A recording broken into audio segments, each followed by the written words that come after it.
For those of us living our regular lives in our own corners of the world, it's difficult to grapple with the idea that there are others out there living in their own completely different worlds, particularly those in privileged positions of power who are dealing with inordinate sums of money and even bigger egos. It's probably not that hard for you to imagine, Jordan, with all your big egos and all your inordinate amounts of monies that you have.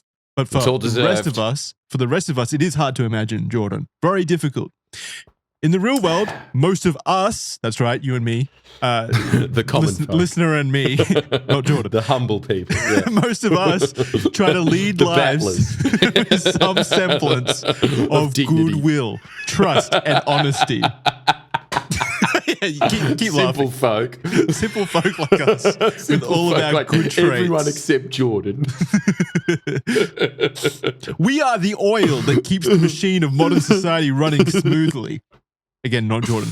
However, amongst the dorm rooms of Ivy League colleges and YouTubers like Jordan, backdoors of networking forums and laboratories of Silicon Valley, these ideals are much fewer and farther between. These people are competing in a game that most of us will never be exposed to. Deceit, betrayal, and a good lick of narcissism are prerequisites for climbing such ladders, and no other character in recent history embodies such a profile more than Elizabeth Holmes, founder of medtech company Theranos.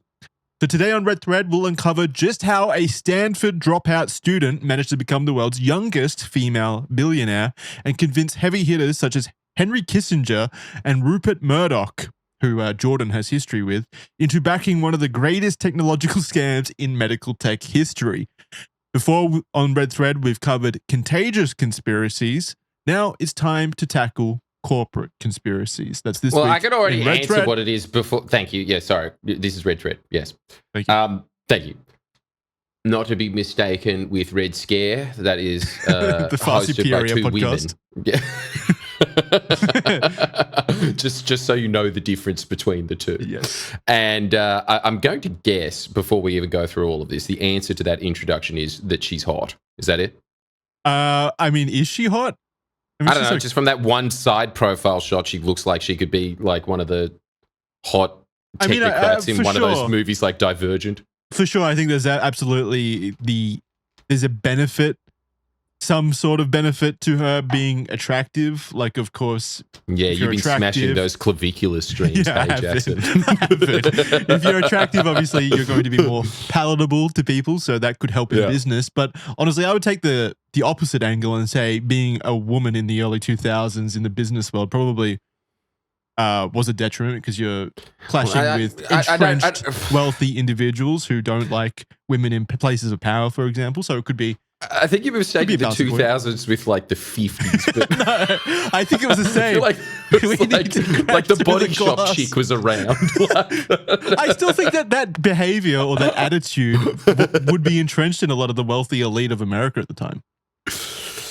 Yeah, okay. So you think that she got points because she was hot, points deducted because she was a woman, so she was just on a level playing field with an average-looking man. It would be the exact same if you went into a business and asked for $1 billion. I think you'd be on an even playing field now.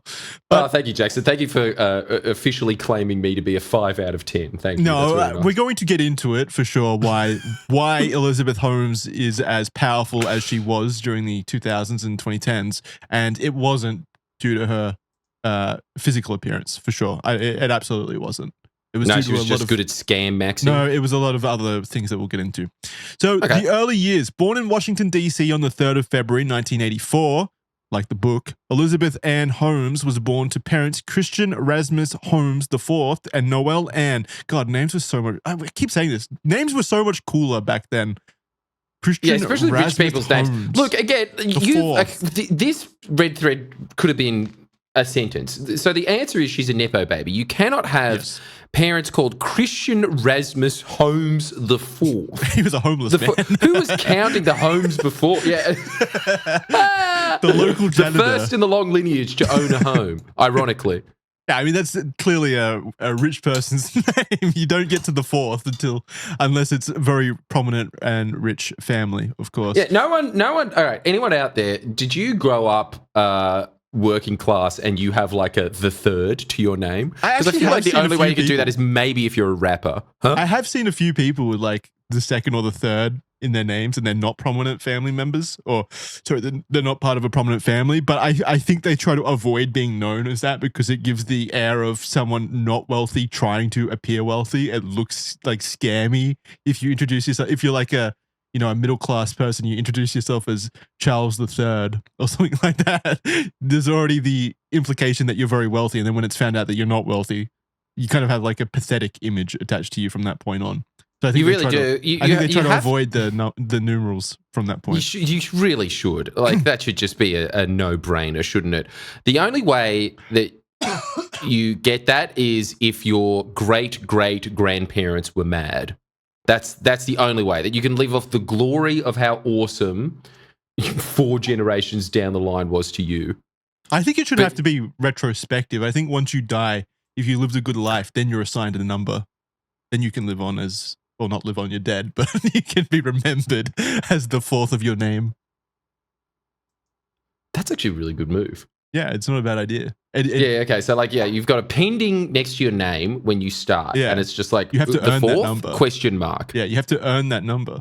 Yeah, I think that's a cool idea. You have to live up to some semblance of the first, and then maybe we can get really YouTuber brain with it, and eventually do tier rankings as well post death. So you can do a tier list of all the people named Christian Rasmus Holmes, and then like even though you're born later, if you lived a really good life and you did really well compared to like the other numbers, then you retroactively get assigned the number 1. This is getting like very obscure, and we seem to be making these up on the fly. But sure, that's the rule from now on. These are getting very temporally. And you better spread the word. Temporally confusing.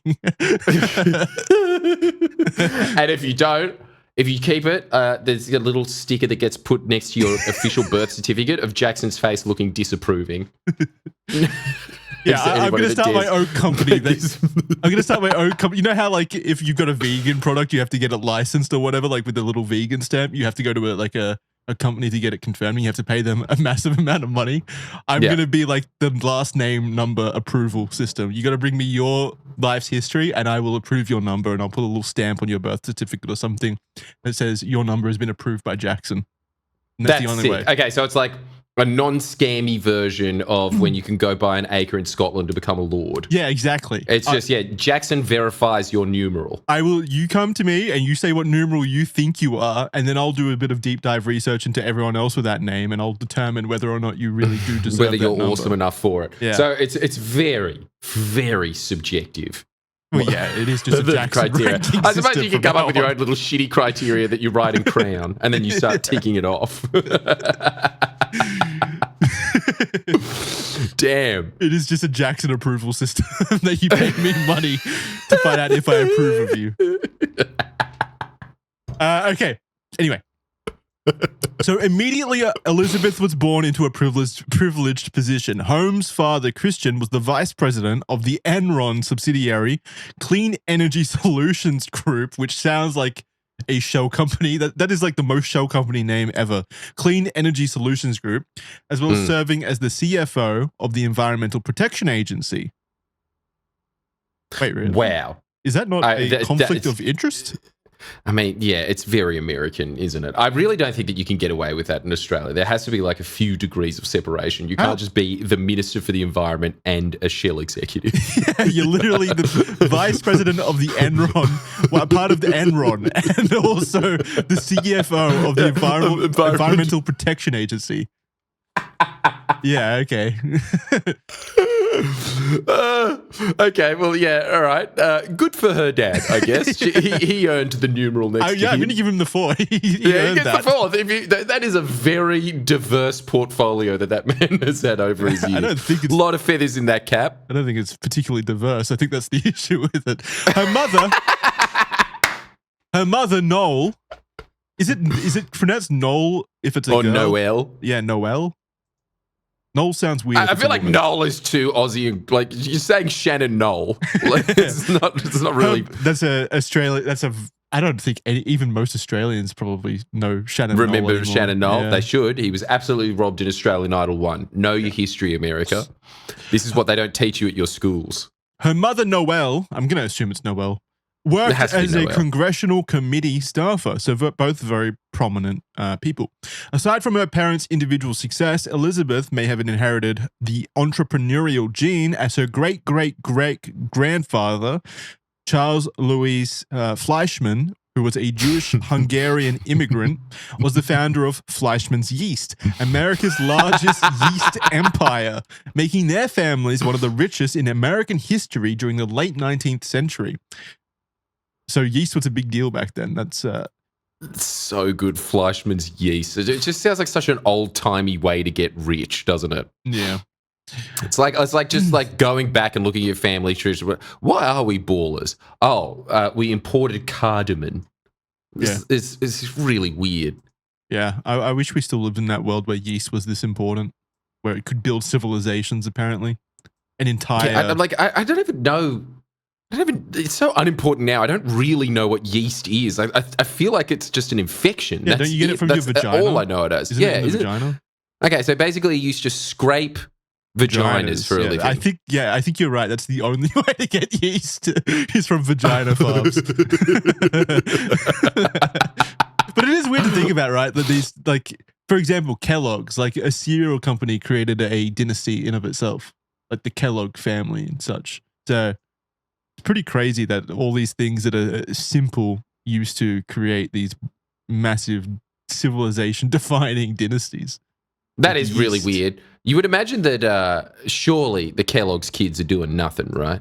No, they wouldn't. They don't own Kellogg's anymore, yeah? Surely. Yeah, probably. I mean, they're probably just coaxing off the trusts set up for them. Probably, I would. They're probably friends. They're probably friends with Holmes the Fourth, though. You have to be, surely. Of course, the yeast empire and most the corn empire. Most importantly for them, breakfast is never an issue. They've always got something in the cupboard. Most importantly. Okay, that's why they were so wealthy. Their ample supply of breakfasts. They said, no, we don't want any money. We don't want any money for our lineage, basically, for our dynasty, for our kids. We just want to provide them breakfast forever. We will sell our company, but make sure that you give us cornflakes. One hearty meal a day at least. God, what a much more pov time. Oh, that's so cool. I could go for some breakfast right now. I am actually hungry. Yeah, but that's just because you live in strange, bizarre time zones. The family helped found the New Yorker magazine. Okay. Really? And owned a massive 42-room mansion complete with servants, polo, and yachts. Yachts in a mansion, huh? Very That's cool. a pretty big mansion. They even bought Coconut Island off the coast of Hawaii, though over multiple generations, the family's fortune had begun to dissipate and wasn't what it once was. When she was asked as a child what she wanted to be when she grew up, Elizabeth's answer was simple. She wanted to be a billionaire. Elizabeth's fixation on competition and succeeding was evident very early, with some reports of her playing Monopoly so intensely with her family that she would play relentlessly until she won, and if she didn't, storming off in a fury, even running through a screen door on more than one occasion. But who hasn't got that passionate about Monopoly? Yeah, I don't see that as a mark against her name at all. That's just being 6 years old. Yeah, honestly. And Louis C.K. was absolutely right about Monopoly. He was absolutely right when he, everyone should go look at that. That is a great bit of his where he says that you really can't play Monopoly with a 6-year-old. It's way too dark of a game. It's a really, really intense, sad, scary game.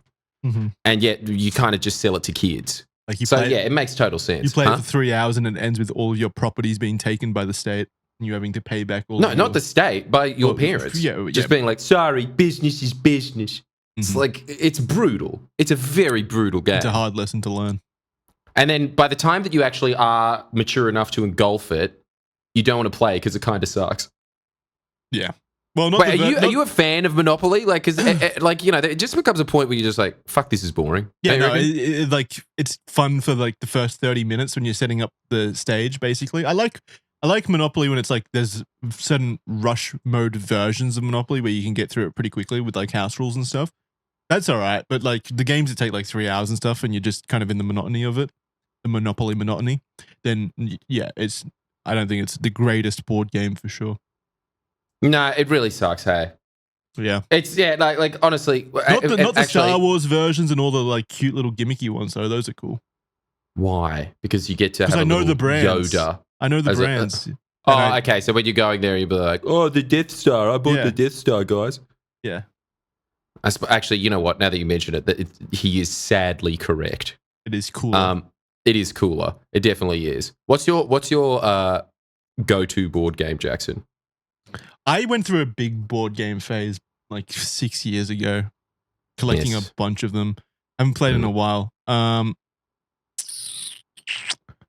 Maybe Betrayal on what was it called? Betrayal on House on the Hill. I think it was called Betrayal on. It's been so long. Let me have a look. What? One of those like murder mystery in Bolshingham. One of them. Kind of. Betrayal at House on the Hill. It was kind of like a game where you slot together a mansion or a manor, and there's different like scenarios that are set up by a rule book, basically, where it pits you against like your 4 friends. One of you is like a murderer and such, and you've all got different kind of goals during the board game.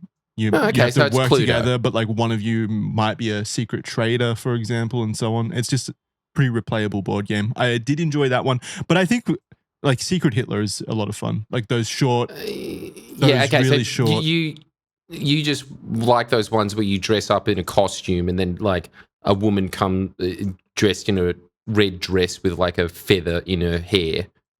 That's the ones that you like. The ones basically you just like fancy dress. That's I like fetish. You don't parties. like board games. You just you like. I like fetish. You like things that potentially could turn into an orgy. You're just hoping beyond hope that one day your friends say yes. What are you thinking about? The other one that I like is Yahtzee. I guess that counts.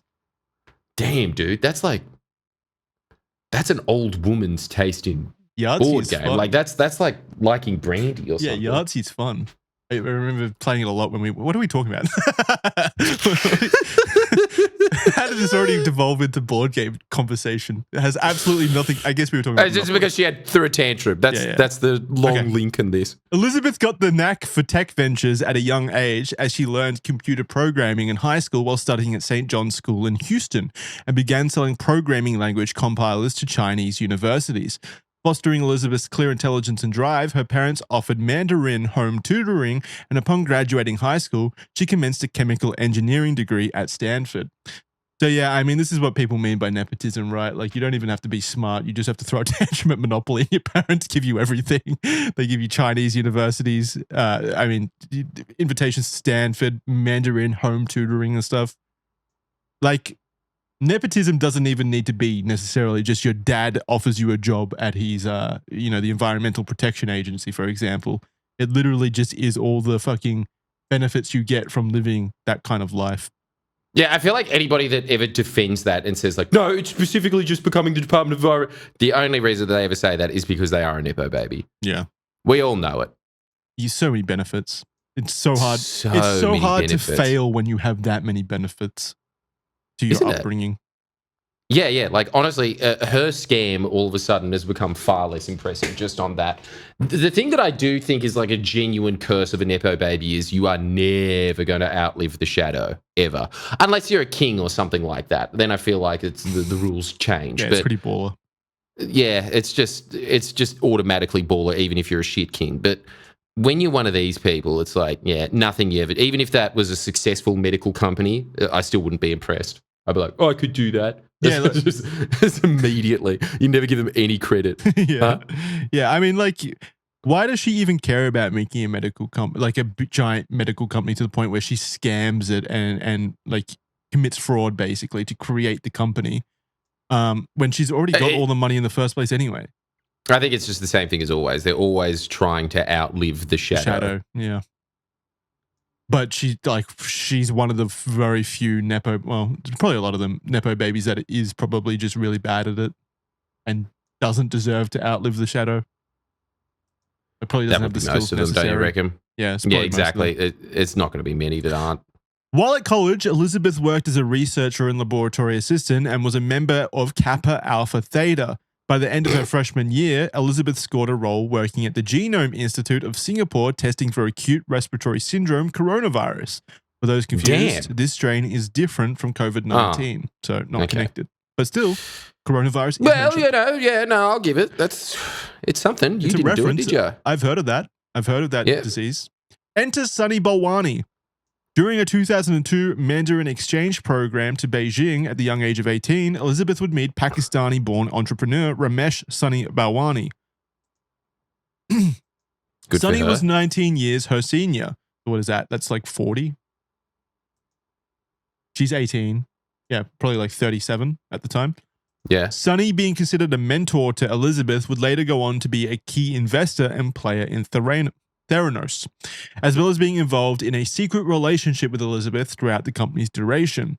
Sunny cut his teeth at Microsoft during the 90s, claiming to have written thousands of lines of code for the software company, although this hasn't been independently verified, with investigators revealing that he worked in sales actually, and most Microsoft managers present during his tenure were unable to remember him.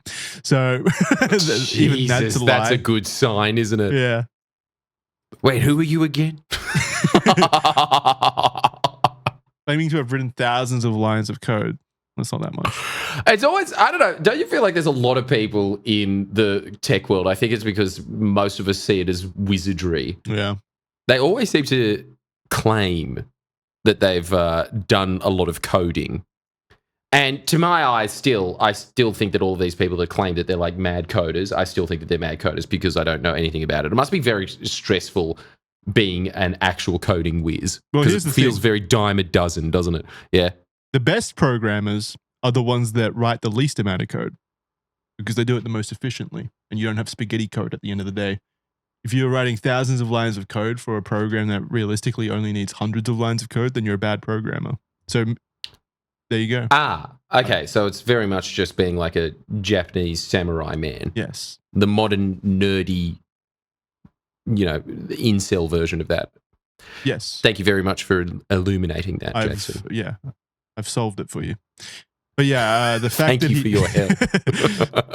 The fact that he lied even about that probably indicates that he is a pretty slimy individual. Sunny made his fortune in 2000, having sold his shares in software development company Commerce One right before the dot-com bubble burst. His earnings amounted to close to 40 million USD.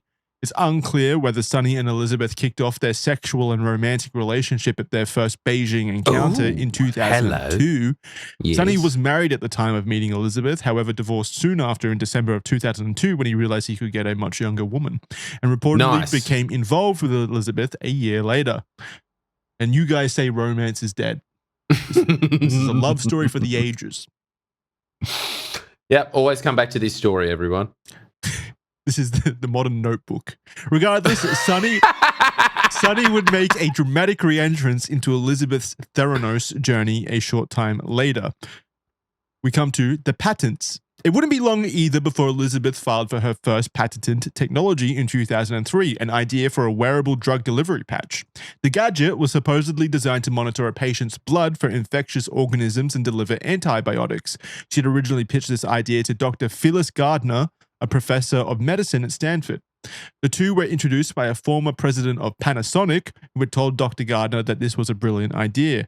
Dr. Gardner, however, wasn't convinced herself, as the skin is too strong of a barrier for something like that to work properly. Undeterred, Elizabeth ignored the critiques and went to another professor, Channing Robertson, who she managed to convince not only of her idea, but that she was capable of creating it in the first place. He also became a mentor to her and later became a board member of Theranos.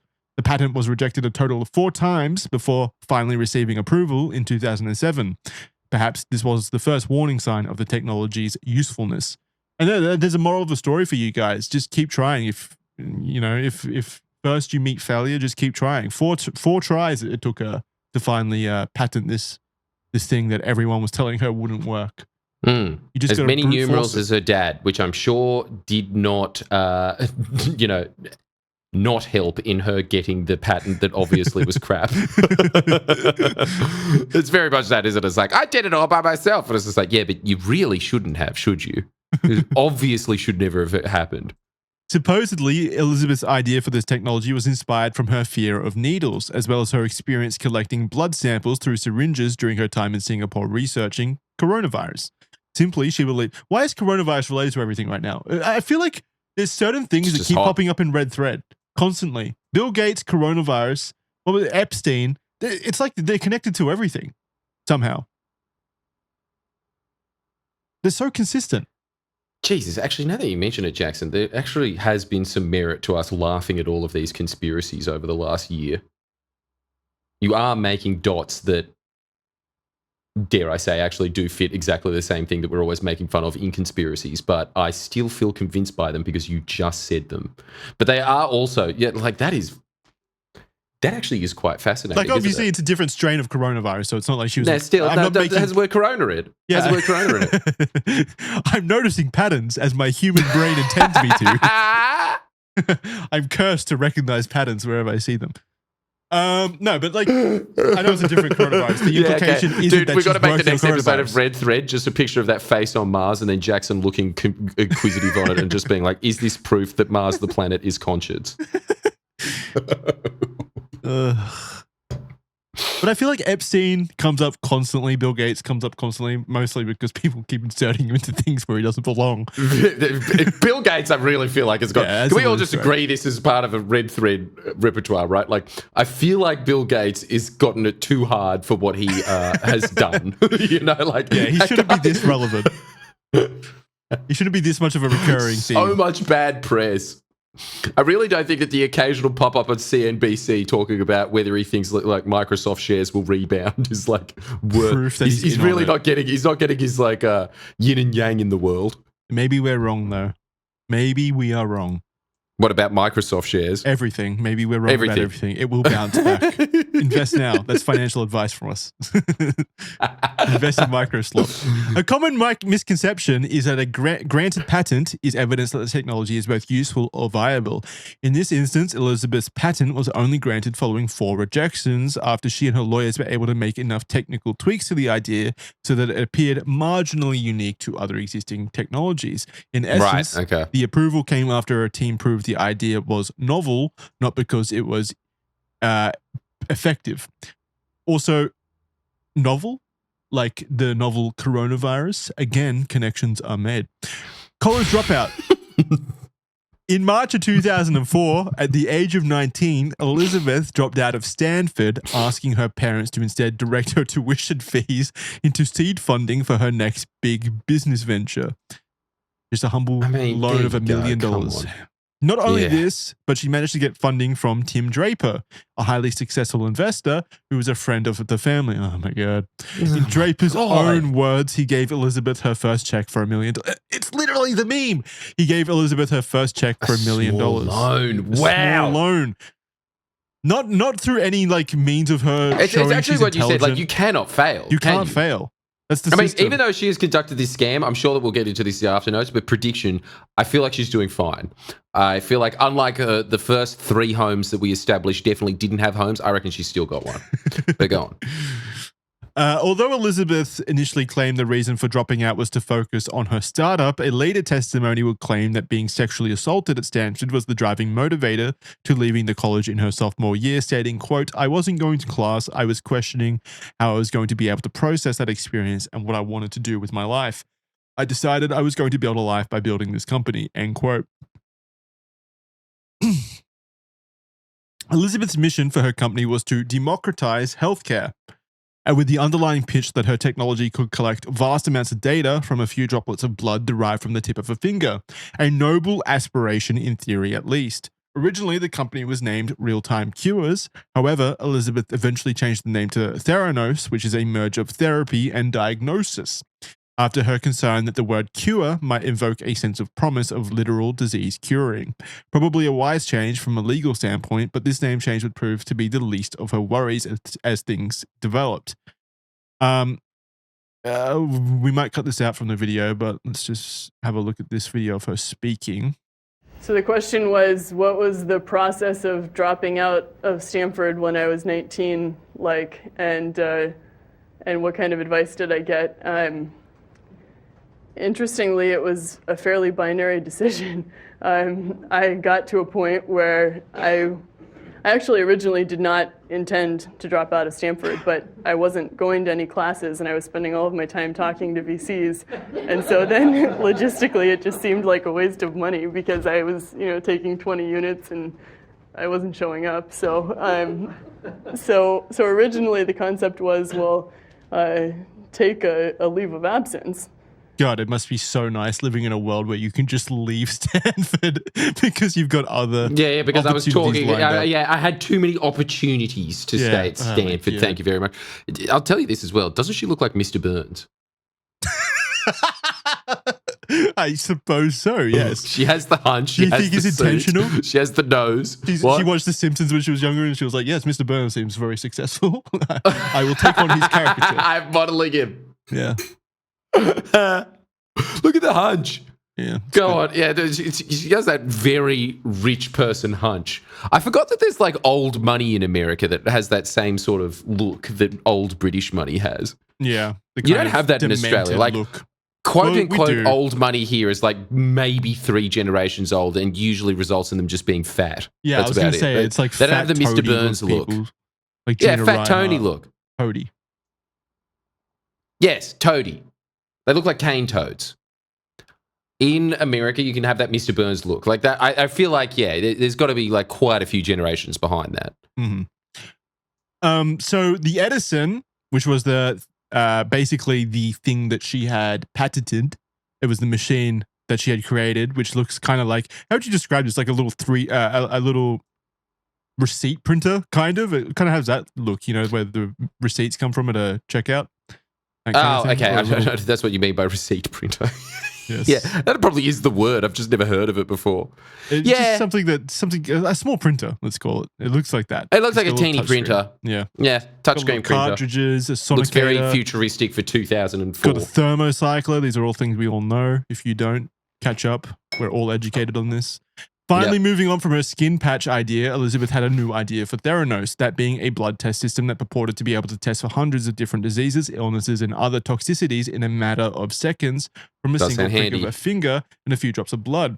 The sample would be collected in a nanotainer, which is cooler than just a normal container, which would then be tested inside a home printer-sized miniature lab, which is what the Edison was.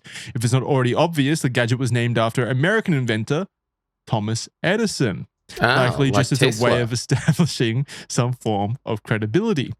Although this was a great concept in theory, in reality it was unfortunately quite a far-fetched vision. The scientific reality is that while there are certain tests which can be done with a single drop of blood, for example, testing blood sugar levels, or testing if someone has blood, there are other tests which cannot be done with such a small amount.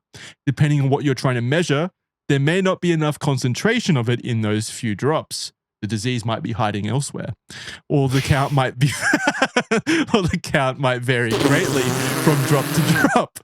Similarly, certain tests involve separating cells via a centrifuge, and I know what a centrifuge is. It's one of those things that spins around really fast that separates things, or adding other chemicals into the blood, which renders other tests impossible from that same sample. In layman's terms, a single drop just isn't enough to run all of the tests Elizabeth was claiming. It was, after all, physically impossible. When testing the machine, that should be relatively simple, right? That's pretty logical that you wouldn't be able to test all diseases from a single source of blood, like a single drop of blood. Like that's it does sound very snake oily, doesn't it? Yeah. Like how immediately. How do you not know that? Kind of. Yeah. It's kind of like a childish outlook. Or a childlike dream of what blood testing could look like one day. Well, I'm just going to make a machine. This cancer cure machine. I'm just going to make a machine that tests for all diseases. Why hasn't anyone ever thought of that? Yeah, we'll step it up. At the beginning of this, we thought we could just start with blood, but then we got more ambitious. Every disease ever. Even future diseases. 6,000. Yeah. Even future diseases. Yeah. I discovered COVID. We use psychics to determine if this person will ever be diseased in their future. When testing the machine, the technology proved this by returning results that were broadly inaccurate. For the time being, Holmes was able to curtail regulatory oversight for the product and market the service directly through a legal loophole. Theranos' technology fell under the LDT category, which means lab-developed tests, established by the US government in 1976, which the FDA had little control over. This category was designated for products that were developed and used in a single lab and as such did not require US authorities' approvals to market to the public, meaning that she could say whatever she wanted, basically, and the FDA could do nothing about it. Of course, LDTs were far simpler in 1976 and would really only be used on significantly smaller population sizes, diagnosing far fewer illnesses and cost substantially more to test. This 50-year-old loophole meant that Theranos could scale their unscrutinized technology interstate without FDA approval because their customer samples were transported back to their Californian and Arizona centralized labs for analysis in their Edison machines. So basically, because she was still a technically small lab, like there was only a single lab or two where all the tests were then shipped back to for the machines to be used on, she was able to use that loophole that meant that the government or the FDA didn't necessarily need to approve of it, which is kind of crazy that that loophole even existed. But that's, we're talking about policy created in the 70s, which didn't envision how that would be used in the early 2000s with new technology in place. Pretty crazy. It's always a problem, isn't it? It's the same thing. Look, that's my big problem with constitutions, I think. Yeah, you need psychics. You need the power of witches. Yeah, and they really went out of it. And America burned them all in the 1600s, and now they're really regretting it, aren't they? So short-sighted. What, just because they were eating towns children, you thought that was enough of a reason to do it? You should have just kept them in zoos or something. So many mistakes could have been avoided. Keep the breeding population up. Very, very hard for, I think, like, witches don't seem to breed, do they? They seem to sometimes look like an attractive woman to lure children and then eat them or something. I don't know. Like, that's about as close as it gets. Yeah, that's my education on witches. Where was I? By staying within the LDT category, Theranos was not required to disclose the inner workings of their technology to regulators or their investors. It only gets worse from here. Not only was Theranos hiding behind a half-century-old regulatory loophole to deceive the scientific community of their faulty equipment, they weren't even using their own proposed technology to carry out the testing. Jesus, okay. While fronting the Edison to investors and stakeholders as their revolutionary technology, internally they knew it didn't work. Instead, with their own labs, they were using equipment of existing commercial machinery from trusted and established tech companies like, I think the name is Siemens, SIEMENS. I know it's a company. I've seen it pretty prominently in medtech and such. But I don't know how to pronounce it. It's one of those words that I've only ever read. And Beckman Coulter to run their diagnostic tests. As these commercial machines weren't designed to handle the Theranos nanotainer vials, they had to be hacked and modified extensively by the Theranos team, resulting in Frankenstein machines that created further diagnostic errors and unreliability. Furthermore, the customer's blood samples were diluted with saline in order to fit inside these bastardized machines for testing. Far out. Yeah, again, okay. Increasing the amount of inaccurate results. Yeah. And of course, all this information was not available to the FDA or investors. So they were telling investors, we're using the Edison to create all of the, we're using the Edison to test people's blood and stuff. The investors didn't have a single fucking clue about what was actually happening in the laboratories. Of course not. Because they didn't need to be told. Undeterred, I do like the way that you said that, Jackson. Thank you. Undeterred by their knowledge that the vision of their finalized machine was still no more tangible than a sketch on a restaurant napkin, Elizabeth and Theranos soldiered on. She began to meet with more investors and acquire serious amounts of funding. Part of Elizabeth's charm was her ability at storytelling and playing to people's emotions, which helped her achieve the necessary funds. To say charismatic, I'm sure that did have something to do with being an attractive woman, like if you want to go back to your previous point. But again, I think the more obvious perk in her skill set is the fact that she was a wealthy, part of a wealthy family and already had those connections and such. And of course, was able to I just never even thought about that before. Yes, obviously, like you would be talking to the daughter of an heiress and you would be saying like, yes, this is a great idea. Of course it is. And all you're thinking the whole time is like, oh boy, I can't wait to have a meeting with her dad. That's it. Yeah. That was what is perpetuating this. Yep. They weren't small fry investors either. We're not talking your local Joe Schmo. We're talking about people like Rupert Murdoch and the Walton family, who were the founders of Walmart, who invested pretty quickly over $100 million each. The company even got public support from former US President I was going to say pussy hound. That's, I don't know. That was really instinctive from me, actually.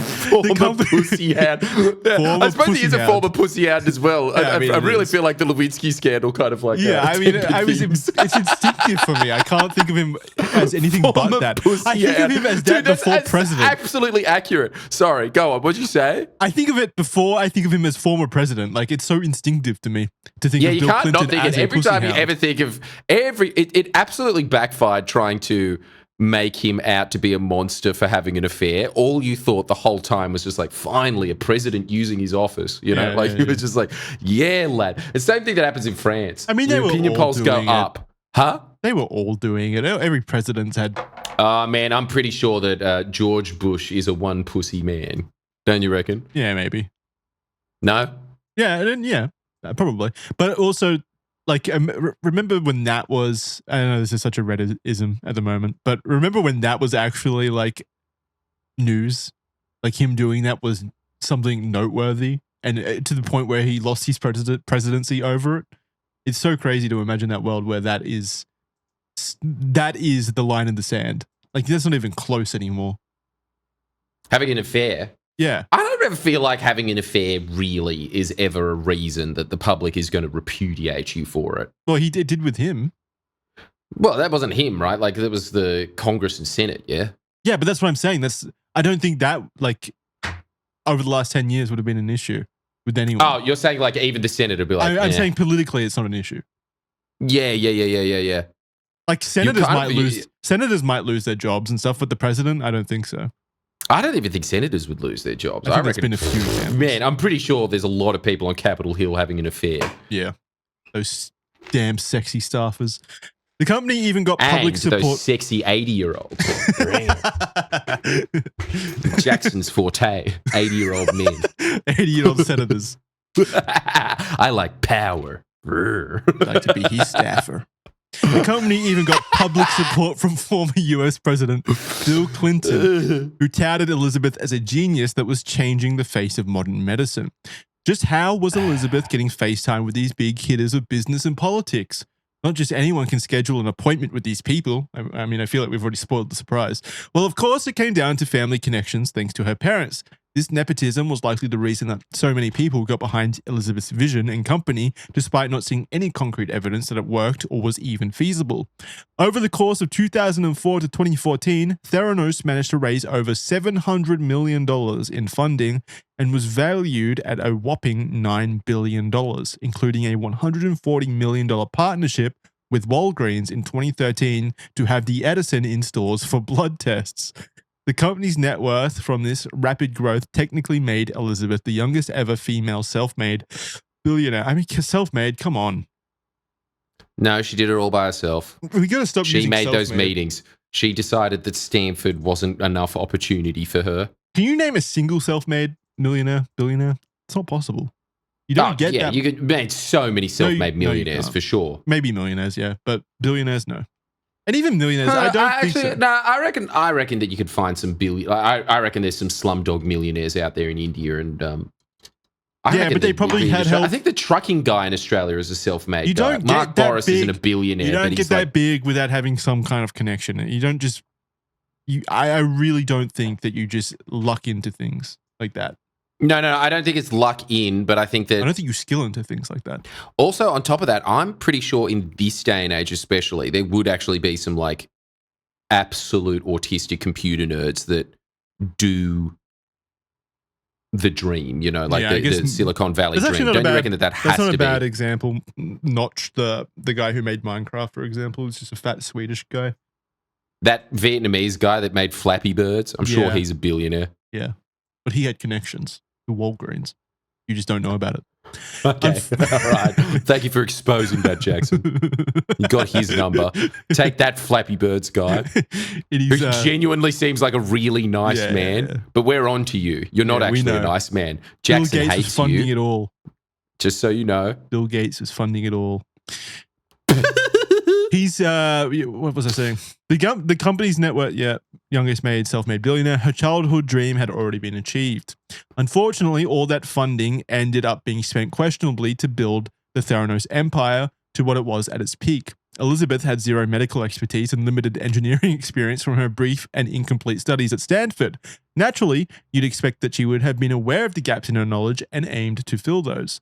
On the contrary, though... However... Yes. Reportedly, the company had very few medical professionals making up the ranks and was instead mostly composed of engineers. Similarly, the board of directors that Elizabeth acquired as Theranos grew also had no medical professionals on board. Once again, thanks to her family connections, the board took on a far more unique composition. The first notable board member was the former Secretary of State, George Shultz, who is credited by many to be the man who won the Cold War. Interesting choice of board member.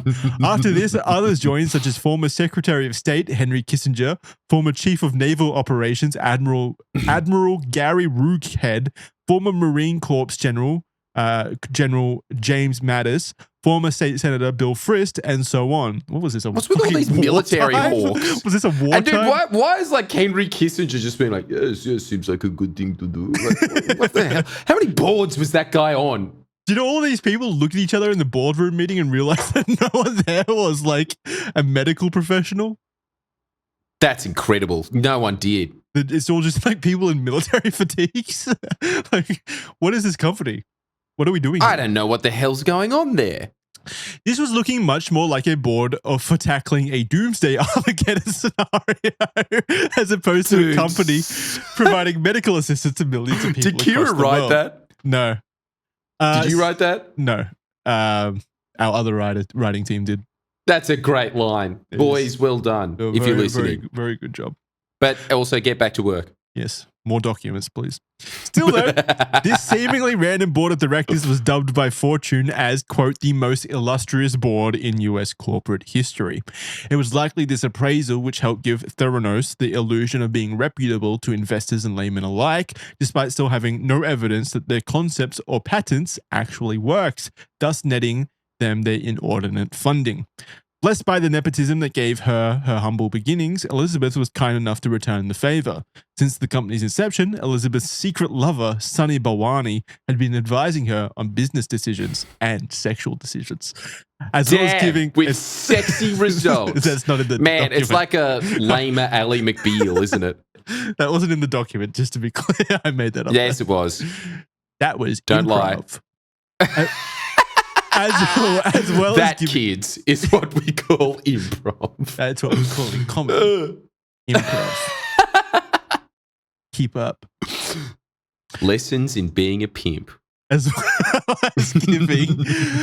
as giving. So Sunny Balwani had been advising her on business decisions and the like, as well as giving Theranos a personal loan of $12 to $14 million during the global financial crisis, but was officially hired as COO in 2009. The relationship status remained a secret for the duration of their time working together, but now we know better. We know they were getting down and dirty.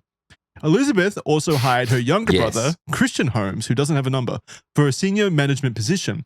Christian also had no medical experience, although in fairness, for a management role, perhaps that wasn't a prerequisite for the job. However, it seemed that his management skills were also not too sharp themselves. Christian continued the nepotism trend by reportedly hiring a bunch of his college pals for other roles, his gang eventually gaining the title of the Therabros.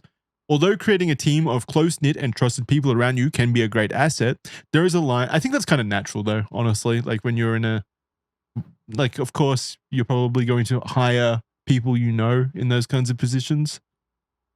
You know what I mean? Like you kind of I would imagine like you kind of look at your network first for people who have the correct skills to then hire in your positions. I don't think that's necessarily nepotism. I mean, it is nepotism, but like, you know, it's the world, everyone to some capacity relies on nepotism. Yeah. Well, that's what I mean. I mean, if you're saying that's nepotism, I think nepotism is too broad of a term then, really, because I think all business operates like that, or all companies operate like that for the most part. Yeah, so do I. I totally agree with that. Yeah. No, I mean, like, even if you are a beggar, there would be some sort of nepotism network where it's like, you get the good spot. Yeah. If you're well liked by the other beggars. Actually, let's do an episode of I suppose the network of beggars and nepotism. The link between the link between beggars and nepotism. Yeah. Why is no one talking about this? That's what we should call it. Why is no one talking about the fact that beggars are the biggest nepotists in the country right now? No one's saying it. No one's noticing. I am a genuinely concerned man. The overlooked conspiracy. The forgotten Nepo babies. Yeah. Emphasis on forgotten. Although creating a team of close-knit and trusted people around you can be a great asset, there is a line when it crosses over into short-sightedness and folly.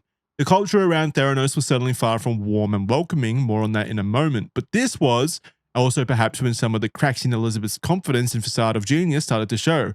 Dr. Jeffrey Flyer, former dean of Harvard Medical School, met with Elizabeth for lunch in 2015 to discuss her work, but came away from the meeting unconvinced. As he recalled, quote, "I knew she'd had this brilliant idea and that she had managed to convince all these investors and scientists. She was self-assured, but when I asked her several questions about her technology, she didn't look like she understood." End quote. Well, just so everybody knows, that wasn't Jackson playing a video. That was actually Jackson's amazing voice skills that are very famous, and you should check out Smut Rock. You know, that other podcast that we do. Check out Smut Rock. More of his amazing range. We've got more of that coming soon. More Smut Rock. That was great. It really sounded like a kid putting on a voice where they're bringing up and being like, "Hello, I am my dad," whatever his name is, and I would like to rent an adult movie, please. You can tell I've been practicing. Being the youngest ever self-made billionaire obviously came with even more public attention, with Elizabeth being featured on the cover of Forbes, Fortune, and other similar magazines. And others, of which I'm all familiar of. Now we will move on to the next part of the She script, also please. appeared in plenty of television interviews and had her own TED Talk. But if misleading investors wasn't bad enough, what about adding some lighthearted impersonation into the mix? Over the course of these features and as Theranos grew exponentially, Elizabeth was seen in the same outfit in all of these interviews. Of course, for the billionaire CEOs of the 2000s and 2010s, this was far from uncommon, eliminating decision fatigue by wearing the same plain clothes every day. Every day. I mean, was they're the style right. It's at the still time. a wanky. I remember reading that as a kid. And by kid, I mean 19-year-old, and being like, wow, so that's the secret of success of being a billionaire. You wear a skivvy all the time. I mean, like to be Bart fair, Simpson. it is an effective strategy because you're trying to build Yes, I know it is. It's just familiarity with the audience. Don't you think that was just like just when YouTube was coming out and like you started getting that intellectual web of YouTube, and every TED Talk that you ever watched that was on the off-brand TEDx, it was always just like, they always wear the same thing. Yeah. Always wear the same thing. But it works. It genuinely does work. It builds... Yeah, it genuinely does work. I don't know why it annoys me. I think it's just because I've heard it too many times. But you're right, Jackson. And it annoys me that you won't back me on this, Jackson. It builds visual reputation. That's the purpose. Shut the fuck... Shut up. Stop using these crappy buzzwords. Oh my god, that was so annoying. Visual reputation. That was such an annoying phrase. Over the course... Let us know in the comments. Does something just snap when you heard Jackson say it so haughtily as well? Very proud of himself. It is.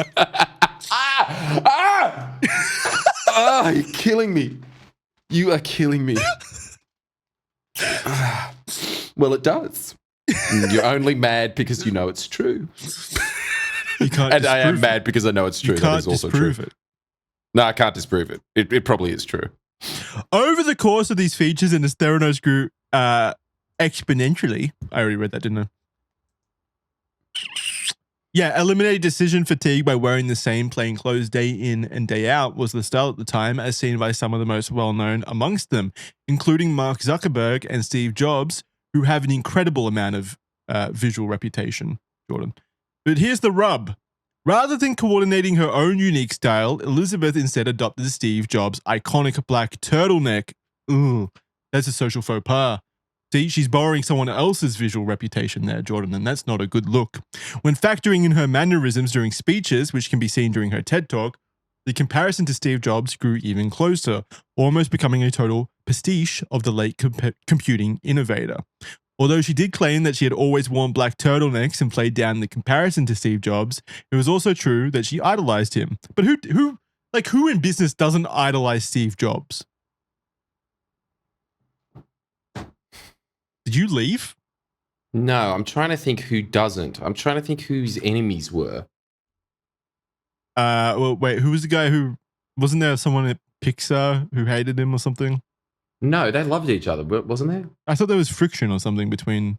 Oh, wait, no, I'm thinking of the CEO of Disney. I'm sure people that actually worked with him hated him, but I'm talking about like other people in the business community. He was always just held up as like, tech Jesus, visionary, yeah. In fact, she even went so far as to hire Steve's old right-hand man, Avi Tavanian, as well as former iPhone developer Anna Ariola. Wow, that's a cool name. Along with other Apple employees. She even asked Anna numerous questions about Steve's outfit, even going so far as to track down the designer that he had consulted with for his tailored look. On top of this getup, Elizabeth made another odd choice regarding her presentation. She decided to affect a much deeper voice whenever she was speaking. That's painful. Your reaction to visual, visual reputation, I get that from her pretending to have a different voice so that she looks more professional. I hate that. That is really annoying, isn't it? Yeah. She really is a product of her era. Yeah. Everything that we're talking about right now gives me that same sort of flashback that you get when you were going through the Boogie episodes, for instance, and you remember early YouTube.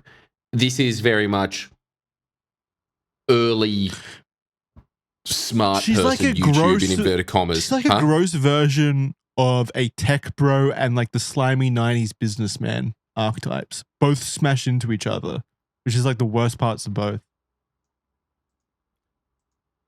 That's actually a really good observation. She does feel like that to me. Like she's got all those strategies of like big businessmen basically during the 90s and 80s. Yeah. But also having the condescending kind of ego of a tech bro. That is really, that's a damning critique of someone. This was certainly odd, as people who knew her from her Stanford days and earlier were adamant that the voice was fake. At a work party, perhaps after loosening up a little, she also let her real voice slip to her employees. In one clip, she slipped up for about a minute during an interview, further solidifying that this was indeed an affected voice. Let's have a listen to that. Catch her out in this lie.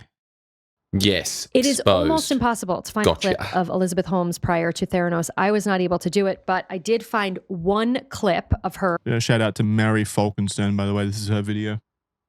Where she slips into her natural register for about 1 minute. And in this clip, you can hear her natural voice. And it's really interesting, and you may never have heard it before. So I would like to play a few seconds of this, and I want you to note it. Oh, yeah. What do you think her voice is going to sound like? If it's not in her typical affected voice, deep register voice. I'm going to guess it's the chick from Willy Wonka and the Chocolate Factory that sung the song Give It To Me Now. I bet she's going to sound like that. I have no clue. Sort of just like a high-pitched, girlish version of Frasier. Okay. I think it's going to sound like, "Hi, I'm Emily," or whatever her name is, Elizabeth Holmes of Theranos.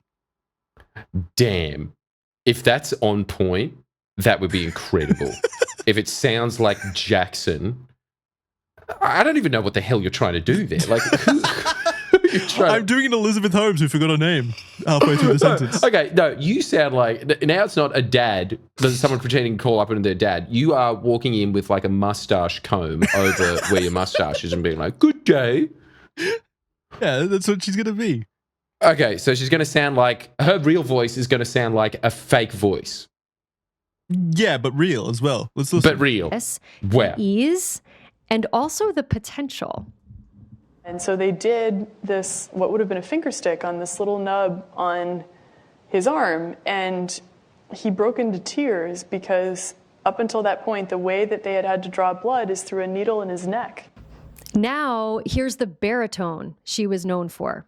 This is what happens when you work to change things. And first they think you're crazy, then they fight you, and then all of a sudden you change the world. Okay. What do you think? Can we go back and listen to that non-effective? Dude, her deep voice sounds really bad now that I've heard her actual voice. Never put on a voice, so they kids. did this, what would have been a finger stick on this little nub on his arm, and he broke into tears because up until that point, the way that they had to draw blood is through a needle in his neck. Now, lessons found. And they fight you, and then all of a sudden you change the world. Okay. Finger stick on this little nub on his arm, and first they think you're crazy. Yeah, okay. I can hear it. You know what it sounds like? Her voice that she's putting on sounds like you putting on a voice, Jackson. Yeah, so I was right.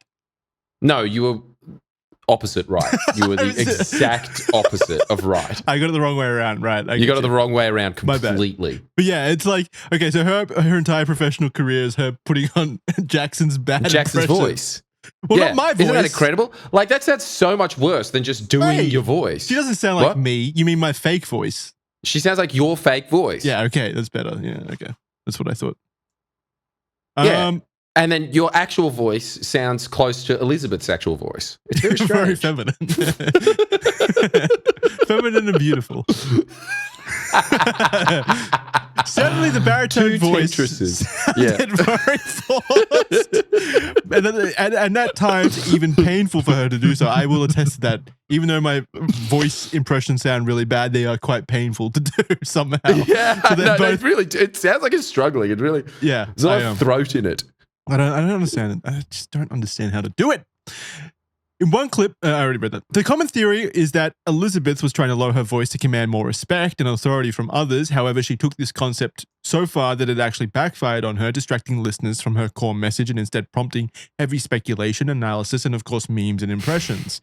The deep voice was also the reason for Holmes' iconic wide-eyed and unblinking stare caused by her focusing so much on performing in the lower register. This only exacerbated... Yeah, like an opera singer. Yeah. Okay. This only exacerbated the uncanny valley feeling that she often gave off and inspired yet even more impressions. See, that is just pathetic that somebody is so well off and they're like that uncomfortable in their own skin that they're doing bad acting. I don't think she was uncomfortable in her skin. Maybe, but like I think it was sounds like it. She was just dedicated to trying to optimize business, basically, even though it was really stupid and didn't work. Well, it did work. She made millions, but you know what I mean? Like I don't know if she necessarily did it because she was insecure about her voice, more so that she thought that it would get her more business.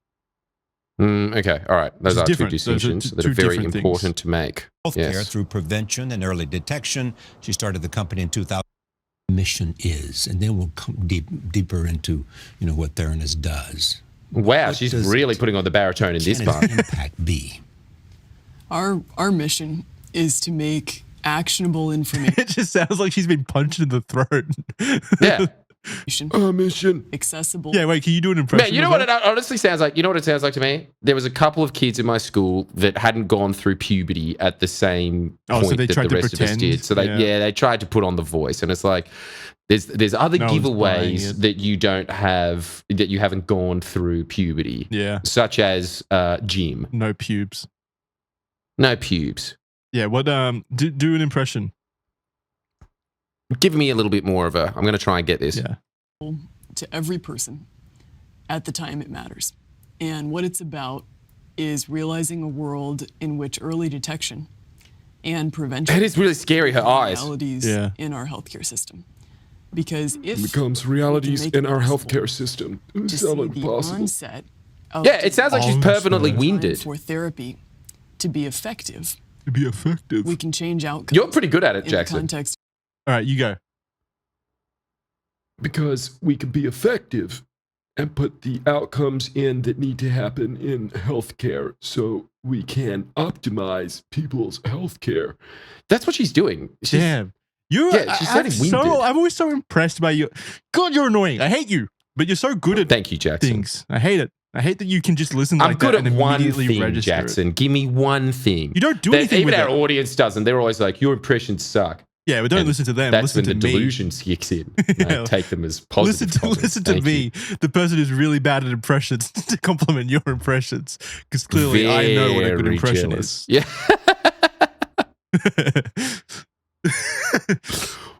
healthcare. You do it, Jackson. I think you're actually good at that one. No, I can't embarrass myself like He's this self-conscious like Elizabeth. Yeah, I can take on that part of her persona. I can't take on the voice, though. The fake voice in Steve Jobs' caricature was far from the limit of Elizabeth's insecurities, though. Former Theranos employees noted that almost immediately after being hired, they noticed that things may not have been as they appeared from the outside. She may have been lying about her voice. Elizabeth herself admitted that she was probably, quote, one of the most paranoid people on the planet, end quote, and that paranoia seemed to permeate into the culture at Theranos and the way it was being run. According to employees, the office areas were designed in a way that made interaction with others difficult. Departments were also heavily compartmentalized, likely in an effort to prevent employees from catching on that the technology didn't work and to keep them in the dark as to the holistic picture of the company. Elizabeth was also overly micromanaging, and she lied about trivial things to employees. One employee noted an email exchange with her where she told him she had left the office for the day despite him being able to see her a few offices away, leading to an argument. Employee turnover was also incredibly high. Leading to an argument. That's really. I think I just would have looked at her like eating her lunch and being like, "Okay, see you tomorrow." Yeah. Clearly she doesn't want to do you be reckon that you would right expose now. her and be like, "You're a phony. I can see you lied. In the email you said it was God. The email said you were God, but you're right in front of me. I don't get it. You lied." Excuse me, can you help me clarify this previous email? Employee turnover was also incredibly high, both from Elizabeth and Balwani taking a dictator-esque approach of firing and demoting any naysayers towards the company, and from workers leaving in states of exasperation and frustration at chasing their own tails and being continually lied to. One of her most prestigious and coveted hires, Avi Tavanian, even copped this treatment for, quote, asking too many questions, and was told to resign from the board of Theranos when trying to instigate changes to prevent the ship from sinking. No one was safe. Perhaps the pressure of keeping investors happy and putting up with questions internally from employees with nothing to show for it was beginning to pile up for Elizabeth. Her paranoia also began to spread to her personal security. Elizabeth hired personal security and bodyguards to drive her around in a black sedan, even adopting the codename Eagle One. Security also supposedly stayed with her in the office, meaning approaching her office was a rarity. Speaking of her office, she was reported to have had bulletproof glass installed in her windows. It was even alleged that Sunny Balwani read employee emails, replying to email threads to which he and Holmes weren't even addressed. Balwani also tracked employee whereabouts, including their computer activity and their keycard entries and exits of the building. While it can be argued that some of these actions were justified for a CEO with a net worth of billions, it also seemed that the continually growing hype around Theranos was fueling this spike in anxiety, perhaps the fear of getting caught out for the fraud that she was committing. This was the tip of the iceberg, and things were about to start crumbling for Theranos very fast. Dude, imagine just like being in the level of wealth where you can cosplay being a billionaire tech whiz. I know, so cool. Well, that is far out. It is obscene how wealthy the wealthy are in the United States, isn't it? Yeah, I mean, just globally. I want to cosplay being Steve Jobs and crash the economy and get like the most powerful people in the world to be on the board. You can get away with it for like 15 years too. Nuts. Like, yeah, that is a lot of wealth insulating that. I really feel like anybody else that was in that position and trying to build something up before that, exactly, there would have been so many points before that where people would be like, actually, yeah, roadblocks. It's ridiculous. Isn't it ridiculous? But it's the best system we've got, damn it. Keep giving them money. The gross negligence and facade of genius couldn't be kept up for long. But having said that, it's the only one that works. By 2013, the fractures within Theranos slowly became deep fissures, making its way to the high. What are you a fan of in that? I don't know. I was just thinking of my connection with the word fissures. I only think of like anal fissures whenever I think of that word. Me too, actually. Yeah. Instead of like you had every right fissures. To laugh, Jackson. I know. It's the only thing I think of whenever I say that word. Does anyone actually think of the serious term the fissure? geographical fissures? No, I only think of little butthole fissures. Making its way to the key staff who had been pushed to the limits that's just me. of their integrity, thus commencing its downfall. Ian Gibbons, Theranos' chief scientist, was hired by Holmes in 2005. With a PhD in microchemistry from the University of Cambridge, he seemingly was one of the only scientific experts present within the company who attempted to uphold Theranos' products to industry benchmarks, often becoming frustrated that the technology was never up to par. He would even host lectures on biochemistry to Theranos staff on his own time to ensure that there was at least some semblance of scientific understanding amongst the employees, and was greatly disturbed by Elizabeth's compartmentalization of information within departments of the company. Gibbons even took his concerns of the dodgy technology to the board, who promptly fired him because they were all military men who didn't like the betrayal. You need to fall in line, goddammit. That's so good. I don't like your attitude, Private. Like, isn't that incredible that you are like some doctor or like tech whiz going in and that's the board? Yeah. Some colonel just being like, didn't come in and salute? Yeah. You can march right out, soldier. Give me 20, damn it. I can. I'm a computer technician. I'm too weak for 20. Even more to board a nation. Gibbons even took the concerns of the dodgy technology to the board, who promptly fired him, only to rehire him just hours later out of concern that he would spill the beans. The entire ordeal. Oh, shit! The entire ordeal made Gibbons deeply depressed. Upsetty. In 2013, after Elizabeth tried to sue a former neighbor, Richard Fwez, for stealing her ideas, Richard subpoenaed Ian as chief scientist of Theranos to testify in court against Elizabeth and Theranos. This placed Ian in a delicate position. Testify against Theranos and the board of military generals who controlled the drones, or admit that the technology was a sham, breaking his NDA. Testify against them, admitting that the technology is a sham, breaking his NDA and losing his position and reputation, or lie, protecting Theranos under full knowledge that the technology could harm the public. Well, there was a secret third choice, because the night before Ian was set to take the stand to be deposed, he tragically took his own life. Ian's widow, really? Rochelle... Why? It really doesn't seem like a taking your own life. The guilt. Is that bad? Well, he didn't want to do 20 push-ups. Ian's widow, Rochelle... You tried doing 20. I only have so much upper strength. Ian's widow, Rochelle, didn't receive flowers or even a note of condolences from Elizabeth. What a bitch. Instead, she's taking care of business, okay? She's trying to pretend that she's out to lunch. Instead, she received a notice to immediately return all of Ian's work and company laptop. That's a bit brutal.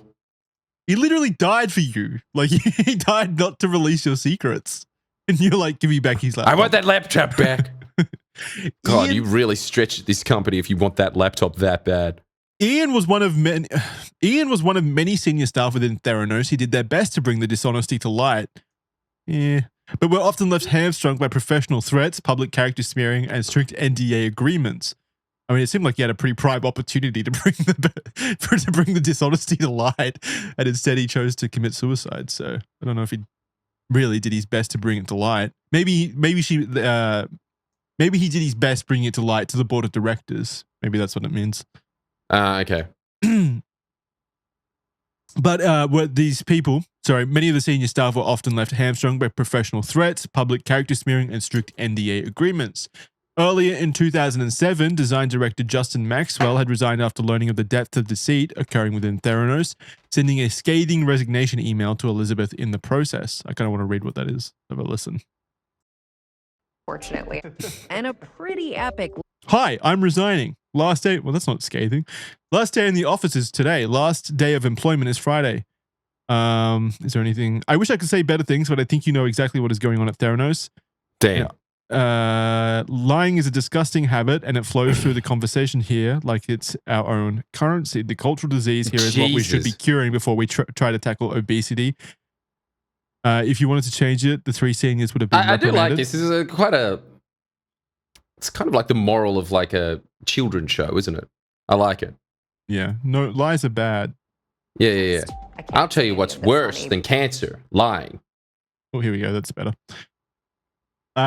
If you had wanted to change it, the three seniors would have been reprimanded, sent to managerial training, and taught how to behave in a cooperative environment months ago. If you want more feedback, I would be willing to contribute advice and observations based on what I've seen, but I really truly believe you know it already, and for some reason I can't figure out, allow it to continue. I mean no ill will towards you since you believe in what I was doing and hoped I would succeed at Theranos. I feel like I owe you this bad attempt at an exit interview since we have no HR to officially record it to. From Justin Maxwell to Elizabeth Holmes, subject official resignation. Justin, quite well worded, quite classy. Not really scathing. It's scathing in its own way, don't you think? Yeah, a little bit. Oh, my boy. 2 junior staffers, Erica Chung and Tyler Schultz, grandson of board member George Schultz, joined the Theranos team in later 2013, several months after Ian Gibbons' suicide, which I guess we're using as a time frame here. It's post Ian Gibbons' suicide or pre Ian Gibbons' suicide. Okay, well, it's a timeline. It was a pivotal moment. It was a pivotal moment.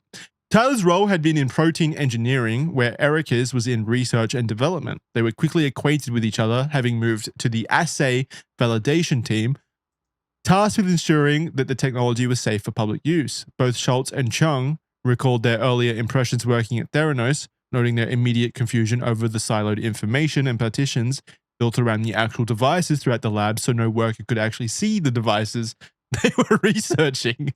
Incredible. Incredible. You have to love it. The pair almost immediately recognized that something was deeply wrong with the company. Yeah, it seems like it. Yeah. After witnessing firsthand lab researchers skewing data and falsifying information, Schultz identified that Theranos' methodology followed a delete and repeat process where tests were rerun until they received the results they wanted.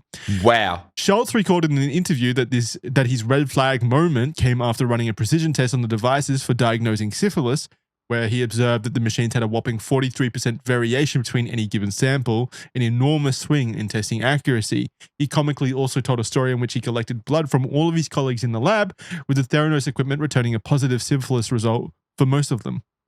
With Erica's assistance... Fuck. This is incredible. I didn't realize how deep the scam went. Yeah. But go on. I mean, it was pervasive throughout the entire company, and it lasted for 15 years.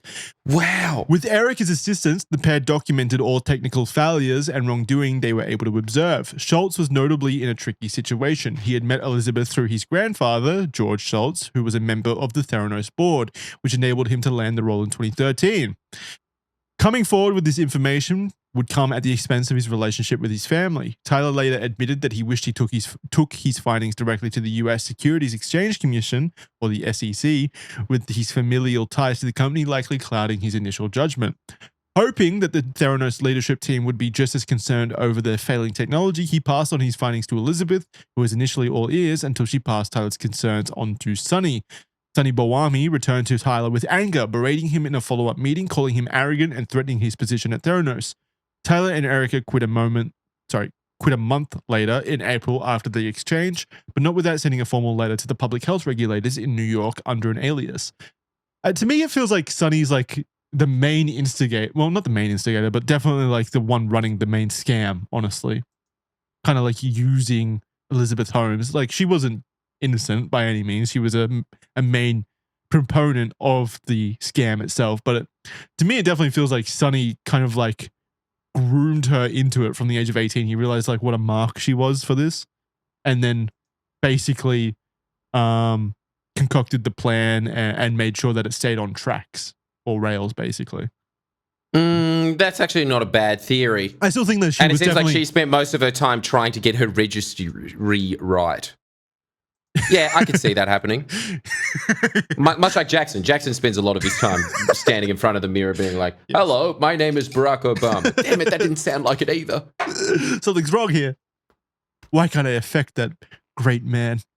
No, I think that she was definitely she was aware of it, let's say, but I think she was more of a... she just thought that's how business was conducted, maybe. She was putting on a voice and doing interviews. Yeah. I can imagine that, actually. Yeah, if you are just swanning around, really what she should have done with her life, and you get exactly the same... probably not, actually. Yeah, you do get way more as being a tech entrepreneur. Trust me, with a voice like that, she should have got into podcasting. Oh, that would have been great. Hello, you are listening to the Joe Rogan podcast. It's honestly she has a war wound in her throat. Yeah. Well, maybe. I mean, maybe she affected that to demand respect from her board of grizzled military veterans. Actually, yeah, I can imagine that. She had to. Yes, she had no other way. She's the real, as Jackson has determined, she is the real victim in this situation. I'm not saying. Yes, that's exactly your words. Don't put that's what you said. Words in my mouth. I did not say she was the victim. I just said Sunny Balwani is the bigger slime ball, I think, in my opinion, in my humble Australian opinion. You're just turned on by her throaty voice, Jackson. Just admit it. And I haven't heard his voice yet. So. So I can't be turned on by that. Therefore, I am biased. I'm keeping myself objective in this one man. I'm reading his words in black and white. Yes.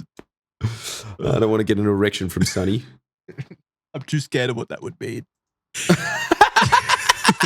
Investigative journalist for the Wall Street Journal, John Carreyrou had been tapped on the shoulder by Missouri. Fuck me, Missouri. Had been tapped on the shoulder by Missouri, which I think is a place we're going to, right? Maybe is it on the list? Don't know. Can you check? Yeah, let me check where I'm going. It doesn't make any sense. We're coming to America soon on a tour. I'm not. I mean, I'm going, but I'm not going to be on stage. Yeah, no, he's going. No, we already said this, guys. He is going on stage and he's being potty trained. He's just getting nervous because it's been 27 years of abject failure, and it's finally come to an end. Like Jackson, you have to learn to use the potty. I'm sorry, like you can't just keep getting your mum to wipe your bum. This time it's got to work. So yeah, you can. It has to. You can come cheer me on by buying tickets to Jordan's live show. To Jordan's live show, where the encore and the pre-show is going to be Jackson, just in front of a bunch of people crying about how nervous he is. Yeah. But you're going to be very encouraging of him and clap him on. Please clap. Please clap. Make me feel at home. Where were we supposed to go again? Now I forget. I don't know. I think we're going to Missouri. We're going to a bunch of states. America tour as well as Canada tour. Yeah, I don't think Missouri is one of them. Maybe. If you're in Missouri. No, wait. Is Boston in Missouri? No, that's a different place. Massachusetts. That's that one. Massachusetts.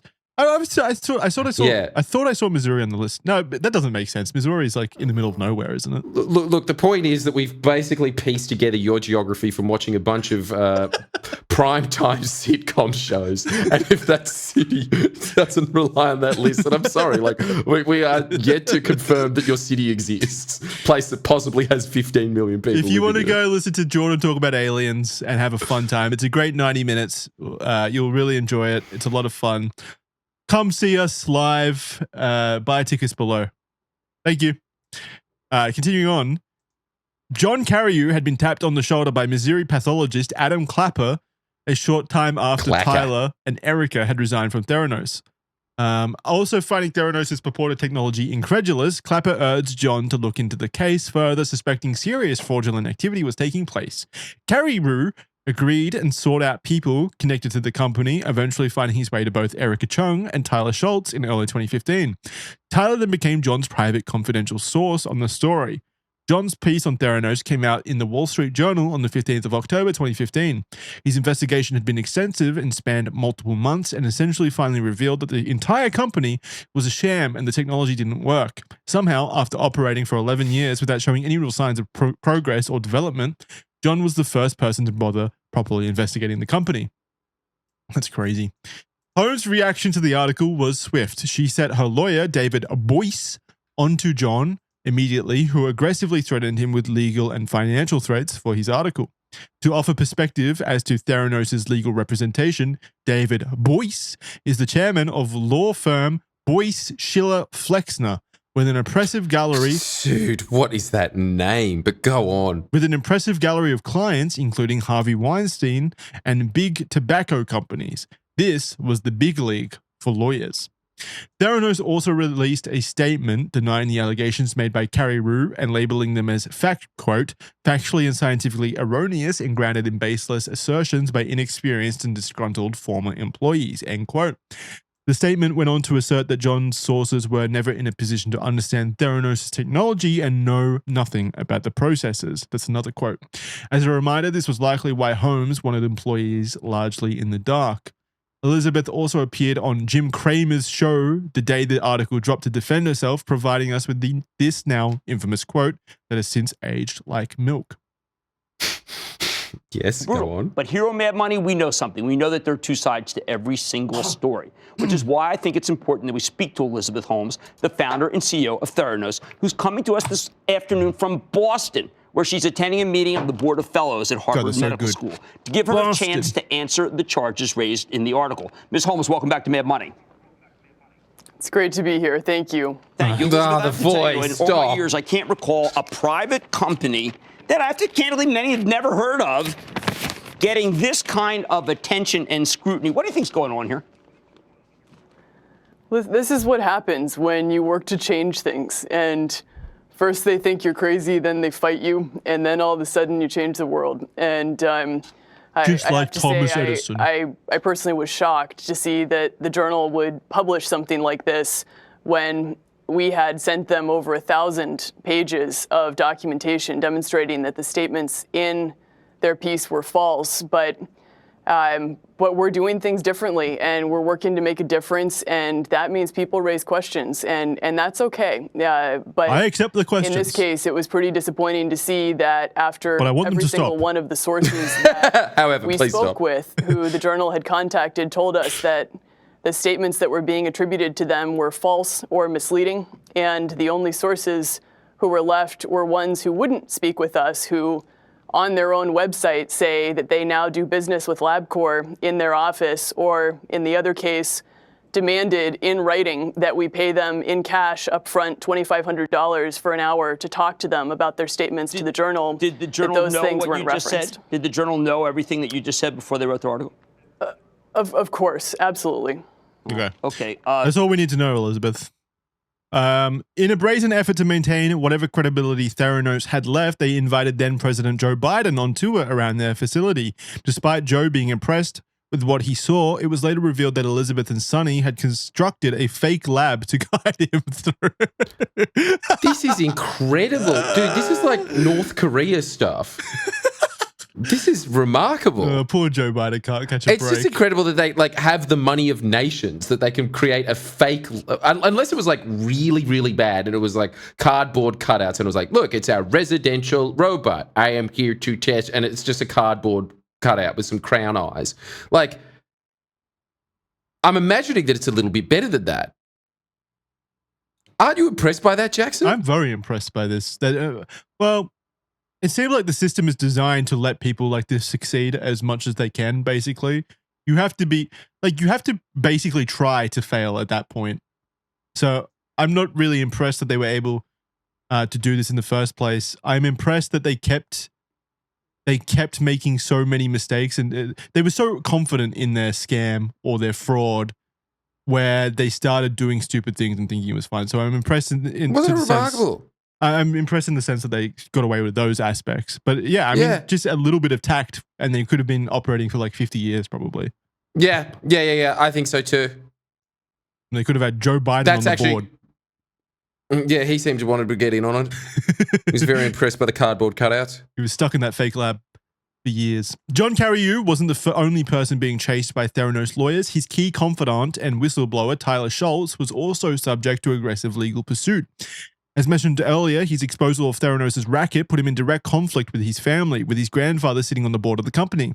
Under the guise of a lunch catch-up, Tyler was invited to his grandpappy's home in June of 2015, only to be ambushed by Theranos ninjas. They threatened him with insurmountable litigation challenges, pressuring him to sign an NDA to end a world of suffering. But Tyler refused to put pen to paper without his own lawyers present. Despite Elizabeth and Sonny's best efforts for seeking legal action against the article, the floodgates had opened and the spotlight was now well and truly being aimed at Theranos.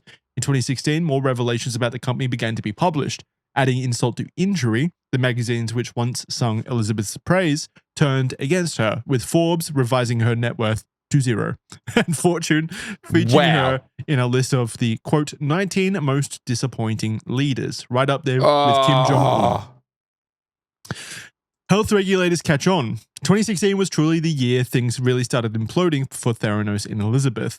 On top of the media scrutiny, US regulators started to get involved in scrutinizing them too. In January, the Centers for Medicare and Medicaid Services, CMS, sent a warning letter, likely after investigation following Erica Chung's notice, to Theranos after inspecting their California testing lab and finding that it didn't meet the standards in 5 key areas. The letter noted that these deficiencies had, quote, already caused, is causing, or is likely to cause at any time serious injury or harm or death to individuals served by the laboratory or to the health and safety of the general public, end quote. CMS ended up banning Elizabeth from operating a blood testing lab for 2 years, as well as pulling approval for the California lab to receive subsidies for their services. So, yeah, they not only defrauded their investors, but also obviously they defrauded the American taxpayer through these subsidies. And I won't stand for that. And I, for one, demand justice. These goddamn billionaires, their money is just never enough, is it? It's always someone else's, eh? In June of the same year, Walgreens decided to end their partnership with Theranos, cutting ties with the now sinking company and citing its recent regulatory issues as the cause for the split. It was also around this time that the Food and Drug Administration, also known as the FDA, essentially banned Theranos' capillary tube nanotainer, which was their patented tiny blood vials, due to an incorrect classification that avoided regulatory control from the FDA. Whether this misclassification was intentional or not is not known. Things only got worse in 2017 when the state of Arizona, which I don't know if we're going there, filed a suit against the company alleging that it sold 1.5 million blood tests to its citizens while concealing or misrepresenting facts about the tests. The lawsuit was eventually settled by Theranos, refunding the cost of all the tests, regardless of whether they were inaccurate or not, as well as paying legal fees. This resulted in a loss of $4.6 million. For context, some of the people getting these tests were cancer survivors or people who had to be regularly screened for cancer, getting wildly incorrect results, leading them to believe that they had cancer until receiving further tests. There were also cases of patients being given false diagnoses of miscarriages and HIV.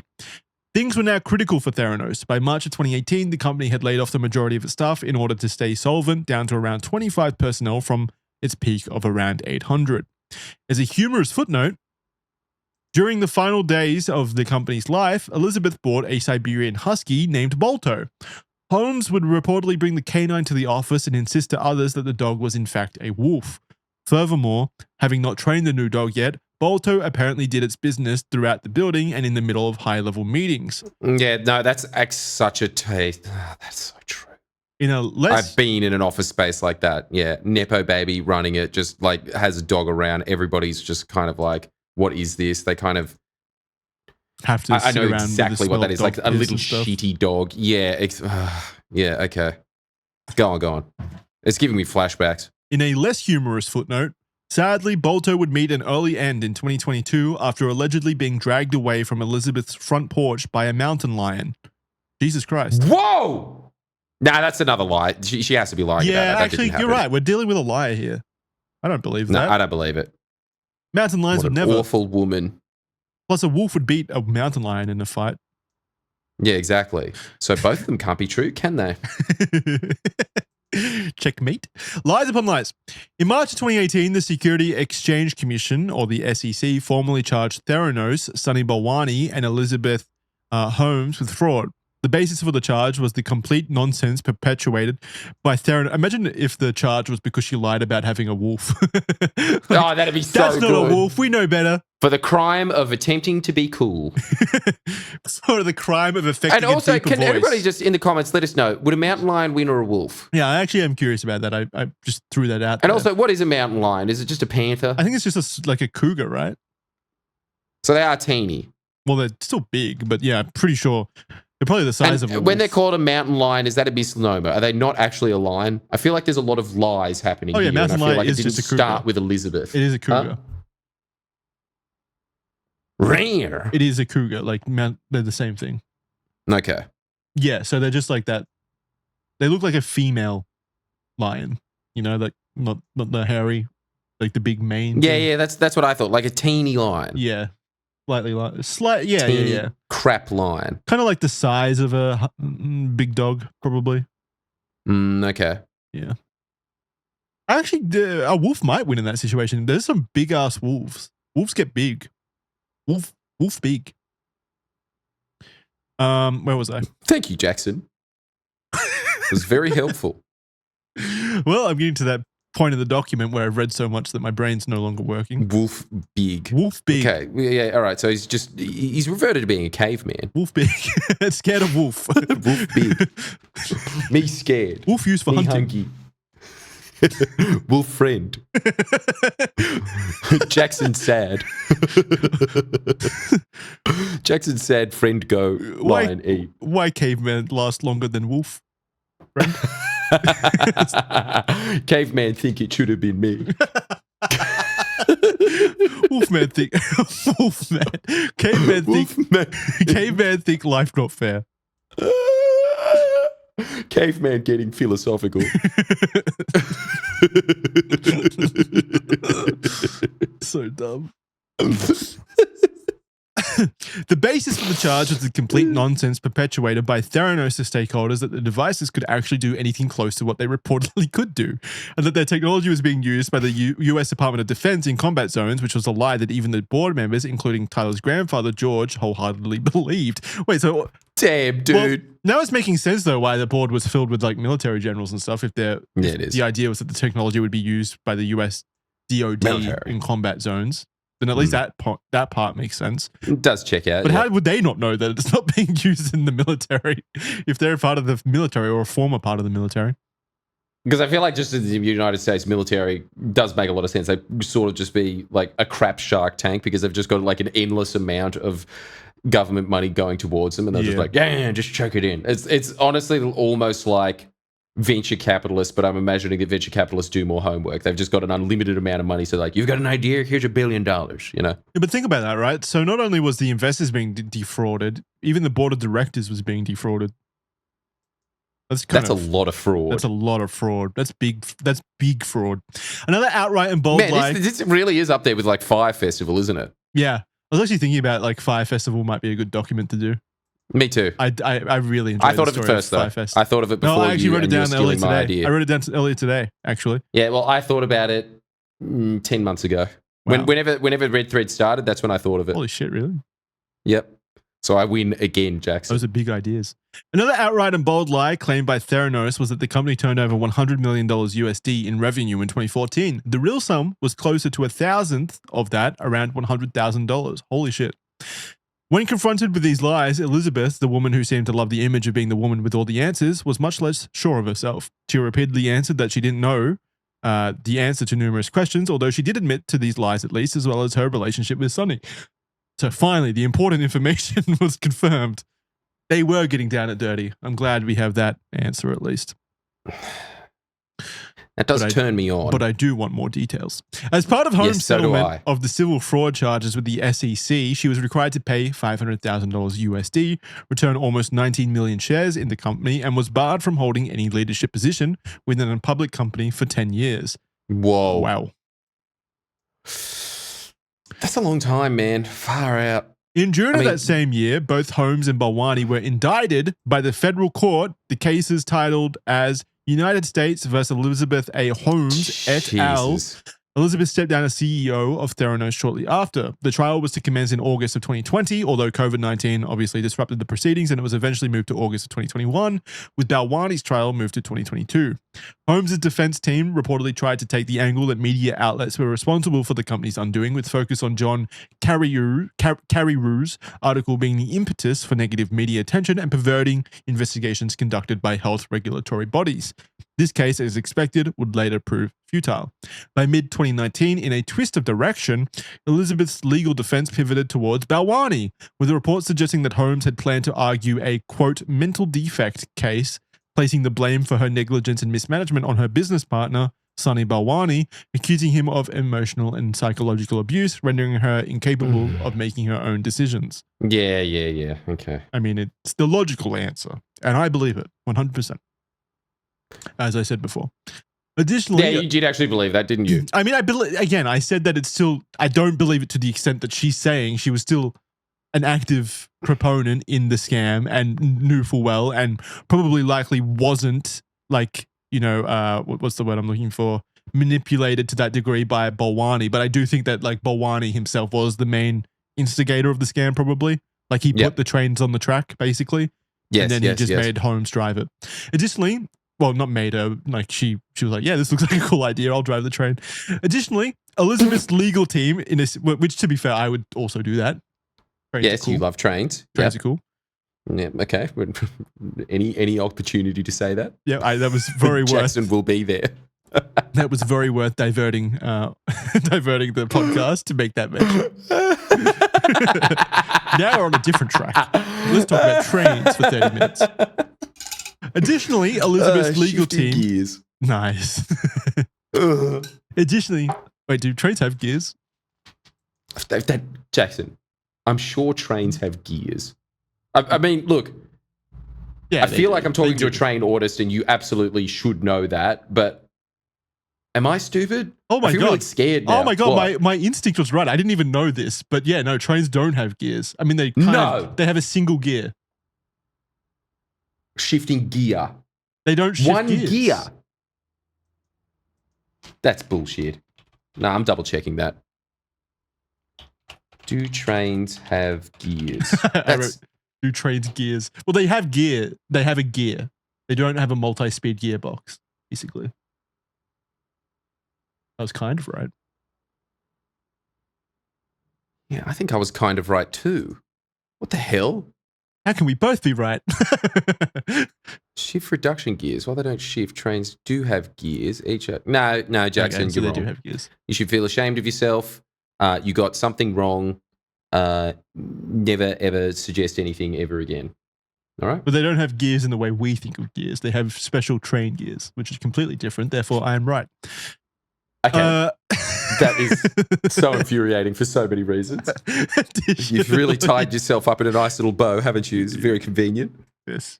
Additionally, Elizabeth's legal team in a separate class action lawsuit requested that the courts allow them to withdraw as her legal representation, citing that she hadn't paid them for more than a year's worth of services, which the court granted. In February of 2021, prior to the main trial, US prosecutors accused Elizabeth and her legal team of destroying evidence in their final days of business. The evidence in question being the database in which 3 years' worth of Theranos' failed lab tests and accuracy reports were stored. However, Holmes' legal team argued that it was the responsibility of the US regulators to obtain and hold this information themselves. Essentially, their argument was that the government lost that information, not Theranos. By the time Elizabeth was due to have her time that's in court, such an annoying argument. But yeah, go on. You get annoyed by all arguments just because all of our arguments, like mine and are Elizabeth flawless. Holmes, are way better than any of because you have yours. no comeback. All right, fine. Yeah. Come on, though. Dude, all right, you're right. I am getting annoyed at all of their arguments. I am. I'm being too much of a crank. Get better at arguments. It's not our fault that you suck at them. It is pretty bad, isn't it? A man who has made his entire I'm career. angry. I'm upset. That's all I should need to articulate in this debate. It is funny saying that we have owned with emotion and no logic. Saying that we have the high ground over you, who has made a career out of political arguments for the last 15 years. No, we're better than you. Yeah, no, I'm a chef. Elizabeth. This is really annoying. It's like, cooking all day and then coming home and Jackson's my wife being like, and you never cook for me. It's like, I do it 60 hours a week. Get off my ass. By the time Elizabeth was due to have her time in court, she was facing 12 criminal counts pertaining to both wire fraud and conspiracy against her investors and Theranos' patients. The case commenced on August 31st of 2021. Several witnesses, including whistleblower Erica Chong and Theranos lab directors, were called upon. Numerous items of evidence were submitted against Elizabeth, including her fake product demonstrations, audio and video files of her deliberately making false claims about her technology, falsified financial documentation, and forged pharmaceutical logos on Theranos' reports, namely from Pfizer and Schering Plo. So she was just using other pharmaceutical companies' logos and like typing up fake messages from them to show to investors, so make it look like she had deals and credibility with those companies, which is crazy. Yes, she is. So basically, she just lied for 15 years. Yeah, she was basically using these fake documents. She just lied. She was using these fake documents from like Pfizer and all these other companies to allude to the fact that those companies had verified the technology. So yeah, it's extraordinary. It's like the most basic form of fraud. This is incredible. This is man.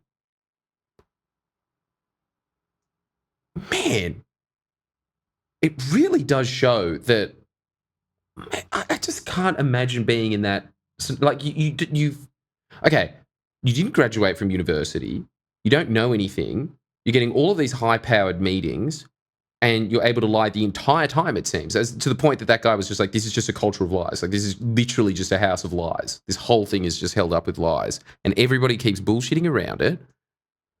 I can't believe that you can get to that point. Well, to be fair, you don't have the mindset of a hashtag girl boss. So, as previously mentioned, Elizabeth would also I do have the mind of a hashtag girl, though, and I'm very upset by your language, Jackson.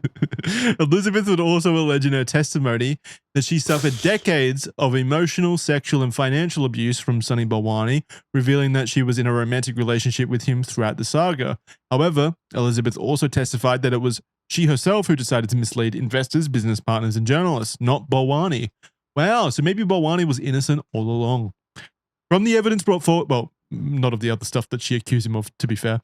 From the evidence brought forward, a lot could be ascertained about Holmes' sense of self, as well as her turbulent relationship with Sunny.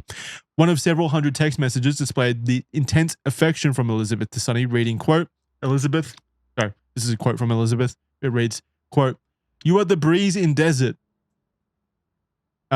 You are the breeze and desert for me, my water and ocean." Sunny replies, "Okay." That's very cringe, but continue on. That's it. Sunny just Only replies, I may write that to Jackson. Okay? What? I wish you would write more poems to me that are nice like that instead of degrading me. I'm busy thinking of ways to get upset about things and not articulate why I'm upset about them, Jackson. Time is money. Another document seemingly written by Elizabeth herself reads lines of affirmation. So this is just in like a journal of hers to herself. It reads, "All about business. I am not impulsive. I do not react. I am always proactive. I know the outcome of every encounter. I do not hesitate. I speak rarely. When I do, crisp and concise. I call bullshit immediately. My hands are always in my pockets or gesturing." Okay, that was even cringier. All of her thoughts are really cringy. I've noticed this about Nepo babies. Their thoughts are cringy, aren't they? Generally. Yeah, very cringy. It's like Timothy Chalamet when he goes up and does like an acceptance speech or something. Hate Timothy Chalamet. Please shut up. I do hate him. I hate him. Hate him. For the same reason I hate her. What? Sexually intimidated? I mean, yes, obviously. I mean, who isn't sexually intimidated by fucking Timothy Chalamet? You've made my penis cower into itself. It's doing that dog thing at the moment. Like, it's whimpering. It's whimpering. It's not in wolf mode. On the 3rd of January 2022... You, on the other hand, are getting rock hard. I haven't stopped. On the 3rd of January 2022... I've been rock hard since the beginning, baby. Holmes was found guilty on 4 of the charges against her. I want everyone to know in the fucking comments that this is genuinely how our conversations go off air as well. Like, there is no difference. Why do you want that known? Because I want everyone to know. There's no, awful we're very genuine. We're very genuine.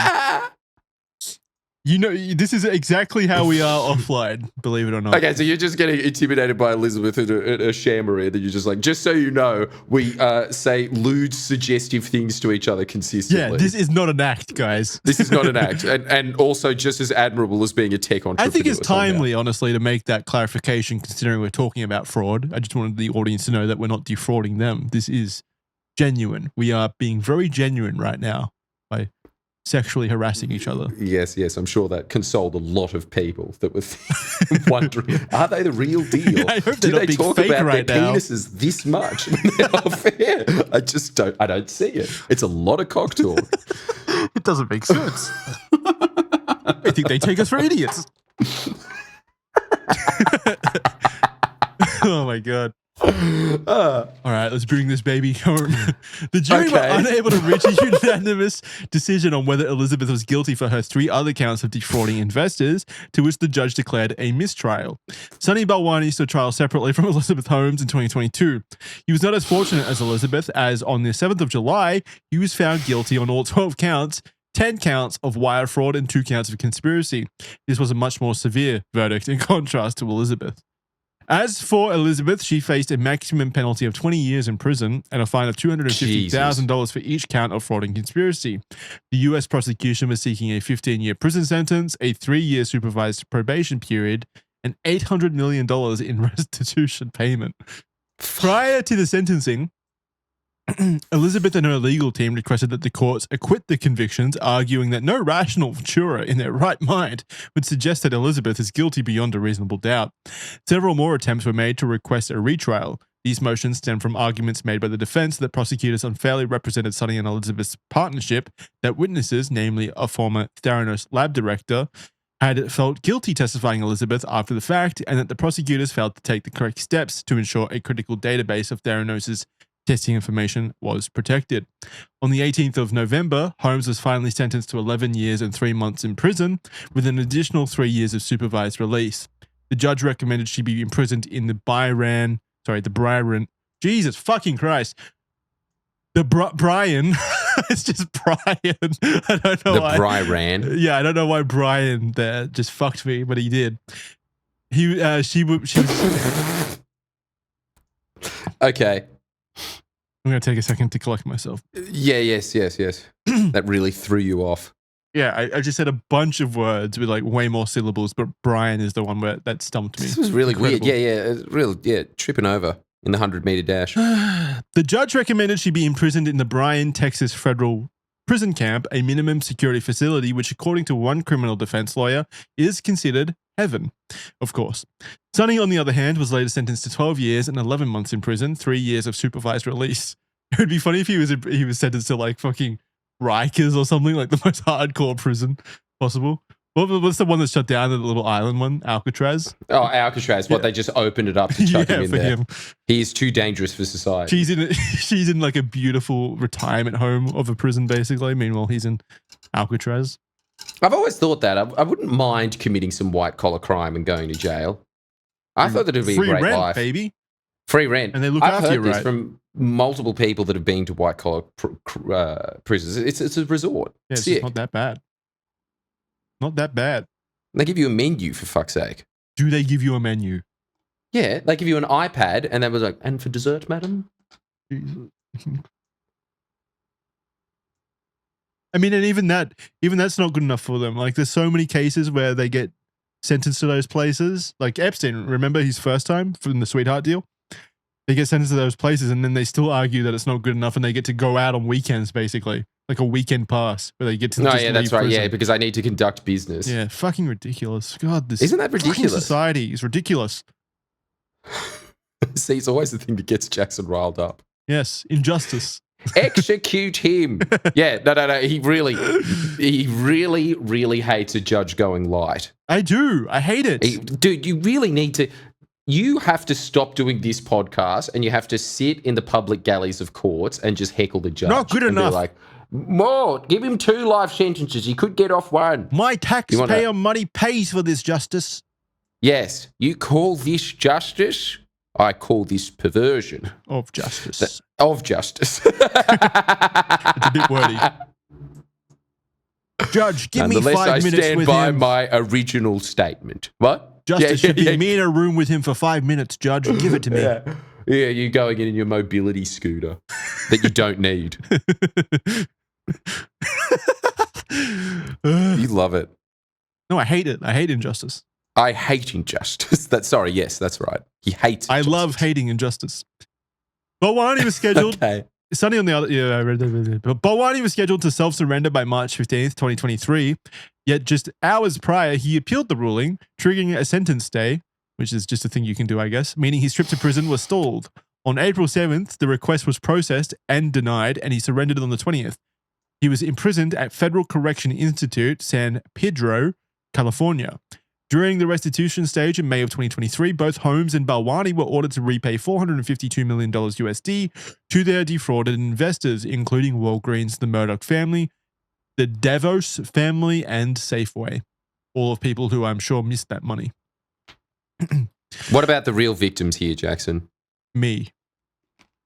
You? One final spanner Davos. in the works that held up Elizabeth's sentencing and date for her surrender to prison was that of her new romantic partner and relationship status. This time, it was the much more age-appropriate and, dare I say, much more handsome Billy Evans. Evans himself is the heir to a hospitality company which runs some luxury hotels in San Diego. He and Elizabeth met when they were introduced to each other by a mutual friend in October of 2017. Despite Theranos well and truly being on its downward spiral by that point, and Holmes beginning to be tarnished by the media, well, the spark was apparently still there. They hit it off quickly and were engaged by August of 2018 and reportedly married in mid-2019.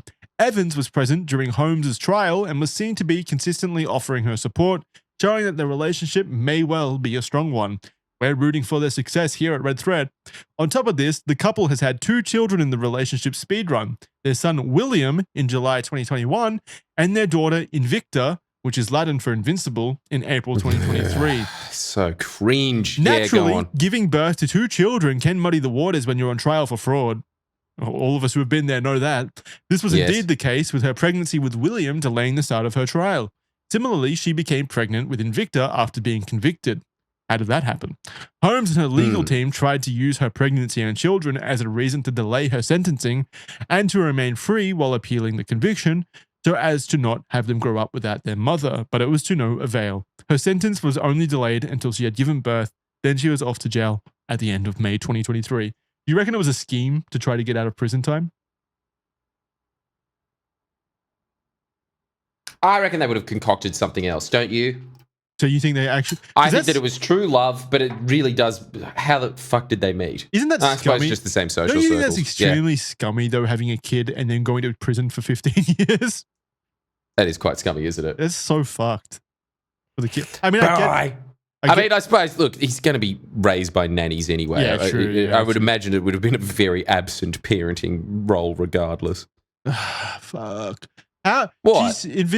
She's in prison for 50... I just made the recognition in my head that she's in prison for like 10 years in a country club, basically, and she owes $800 million in damages, and yet she's still going to come out to a better life than me and you and everyone else listening to this. Doesn't anger me that much.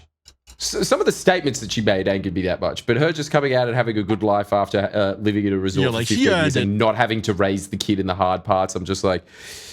You go, girl. I don't know. Yeah, I'm a bit like living vicariously through them. A bit like, looking at the Queen of England or something. It's so weird. It's so weird that you just naturally... I don't know why. Because every other aspect of your personality, I think, goes in countenance to this. But you literally do have like a worship aspect to you where if they have a perceived royalty or wealth to them, you do just like bow.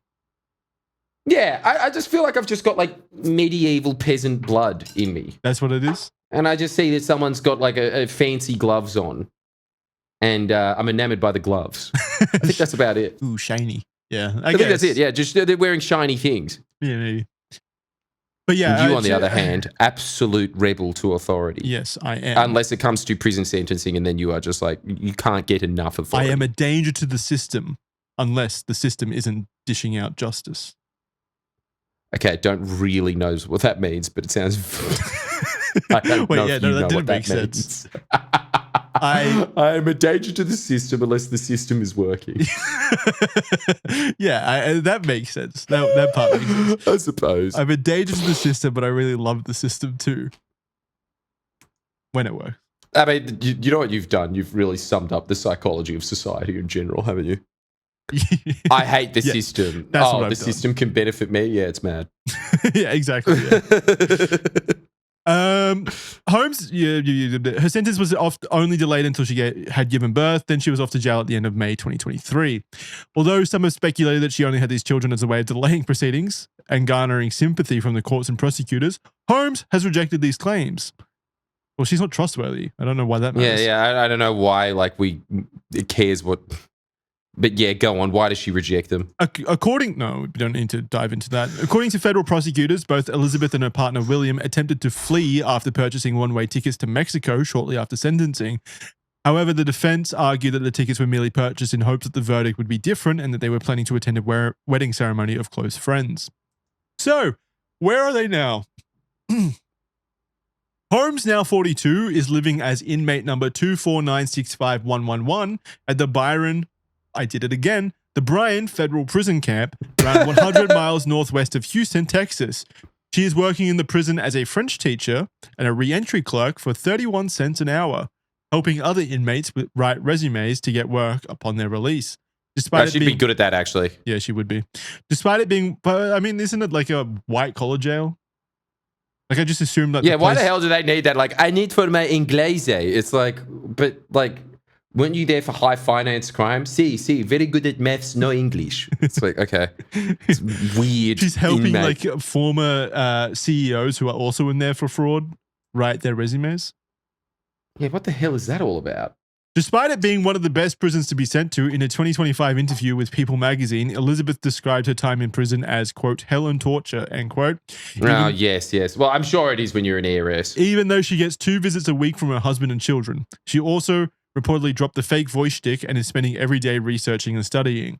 She says she's still not committed to achieving her dream of making She says she's still committed to achieving her dreams of making healthcare solutions affordable for all. Still a noble goal, but hopefully less misguided in the future.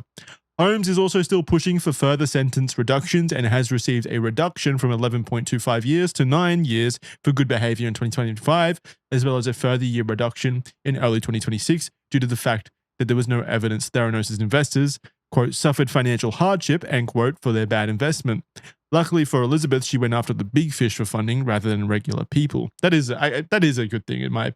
Yes, that does make me look more kindly upon her, that she didn't defraud regular people like the Wolf of Wall Street did. She defrauded... Okay. What? Yeah, I suppose, that is actually a lot better. So she really just defrauded Rupert Murdoch. Yeah, which is a very good thing. But yeah, she's basically Robin Hood. Continuing on. Kind of is, yeah. Except for not giving to the poor. Yeah, just sort of wasting money. She was getting... Really, her crime should be wasting money. She may have been getting to that point where she would give it to the poor. We don't know for sure. So she got halfway there. Luckily for Elizabeth, she went after the big fish for funding rather than regular people. Her projected release date is currently somewhere between late 2029 and August 2032, depending on continued good behavior and program credits. In December of 2025, Elizabeth even begun curating social media momentum in an apparent attempt to attract President Donald Trump's attention in hopes of a presidential pardon. She has even filed a formal request for commutation, meaning that if granted, she'd be released early, but still have the conviction to her name. This decision to pardon, as of now, is still sitting in limbo. Sonny, on the other hand, has been less lucky. Currently 60, his appeals have been exhausted as of 2025 and is scheduled for release in 2034. And he has no one visiting him. Elizabeth's story has since been subject to plenty of media attention and adaptation, including a HBO documentary and a TV series starring Amanda Seyfried. Seyfried? How do you pronounce her last name? I don't know how to pronounce that. Fuck. Seyfried? Seyfried? Again, it's another one of those things where I always just see it written. She also managed to become a niche girl boss meme. I was joking before, but apparently that is a thing. Niche girl boss meme on TikTok. John Carreyrou also got his investigations and research into Theranos published as a book entitled Bad Blood, which allowed a more detailed and narrative look into the shambles of the company.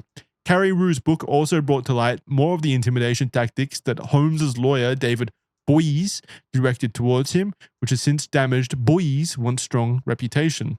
Perhaps most interestingly, Holmes's husband, Billy Evans, has had a slight career pivot in recent years.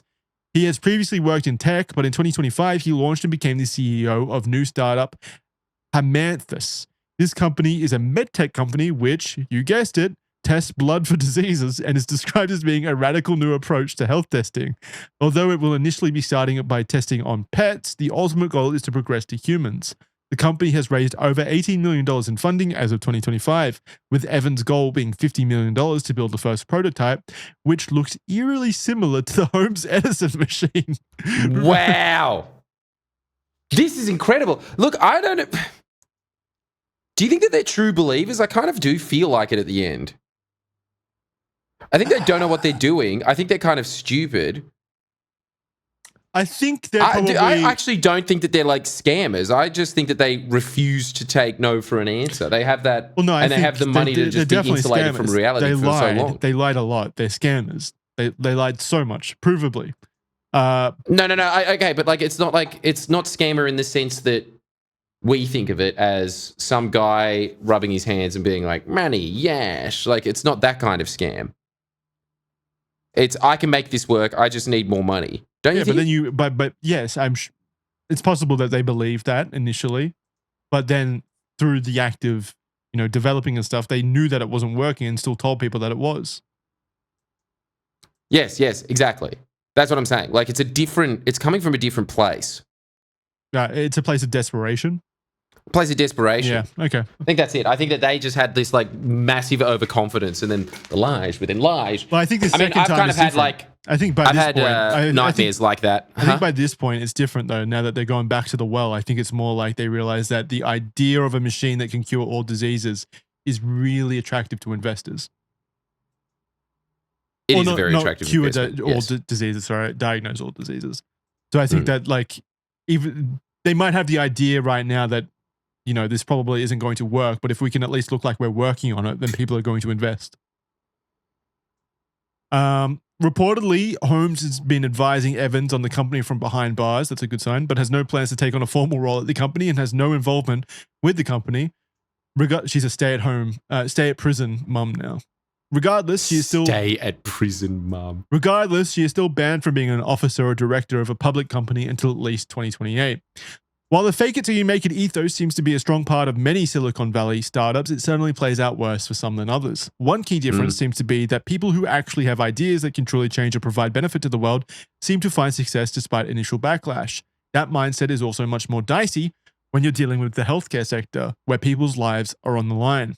When your idea is simply medically and technologically impossible, you aren't blazing new scientific trails in the face of adversity, you are sending your multi-billion-dollar company into a nosedive towards failure. Such was the position that Theranos found itself in with Elizabeth Holmes at the helm. Holmes's parents and family were supposedly very proud and conscious of their lineage and connections. The pressure on Elizabeth's shoulders were likely high as a result. The stress of actualizing the archetype of child genius seemed to become too much to uphold. Perhaps attending her classes at Stanford, instead of manufacturing a facade of public appearances, magazine covers and interviews, and consulting with more medical experts rather than investors, might have served her better. It's a shame to think about the wasted potential of Theranos in hindsight. It truly is. Here was a company that had raised incredible amounts of funding and had backing from plenty of highly influential figures. If Elizabeth had simply been less headstrong and more adaptable, she could have admitted her mistakes with the Edison and pivoted to some new avenue of research in medical testing. I mean, it did have the capital behind the company, like almost, what was it, like almost $1 billion funded. Like, imagine what you could do with that amount of money. It's crazy. It's such an obscene amount of money. Crazy amount of R&D right there. Her dream of making healthcare affordable for everyone could still have been achieved, albeit in a somewhat different form than what she had first envisaged. Unfortunately, we'll likely never know what that may have looked like now. That's going to do it for Red Thread. Like I said before, I didn't say this, but official.men 7-day free trial. You get access to all of our shows, including Smart Rod, where it's not public, but there's an episode up right now over there of Jordan and I reading a love story between Hitler and Jesus Christ. That's a fan fiction, believe it or not. You can go listen to that right now. And we're going. I think the best way that you can sum that up is ironically using one of the names, Jesus Christ. That one was. It was Jesus. Like Jackson was loving it. He was getting very turned on by it. And let's be honest, so was I towards the end. But it took a while for me to get into it. It was the first time I've ever seen Jordan grossed out, which is definitely it was quite obscene. Not so much. I think it was just what we summed up. The guy is being deliberately provocative, triggered by this, and I was like, yes, I suppose. Mission accomplished. Well done. Yep. So go check that out. And again, Jordan is going to be touring in America. Please, if you are an American, which judging by our analytics you are, don't lie to us. Go check out those tickets. He's probably coming to a city near you if you're anywhere populated. So go check out those tickets. And also in Canada as well. There's 2 shows up there. Do you remember where it is in Canada? Vancouver and Toronto, right? Yeah. I mean, where else is there to go, honestly? Montreal. No offense, Canada. Vancouver, Montreal with its failed comedy festival. They don't appreciate comedy. Vancouver and Toronto, if you're there, come hang out. It'll be a fun night. A lot of laughs. Yeah, Vancouver and Toronto, actually, I'll give you some advice. For some reason, the Canadians are selling a lot faster than the Americans. The Canadians are really into it. So if you want tickets, you better get those pretty fast. There we go. Go buy those tickets right now. Big thank you again. I hope you enjoyed this week, and we'll see you next time on Red Thread. Bye, guys. Yes, we will.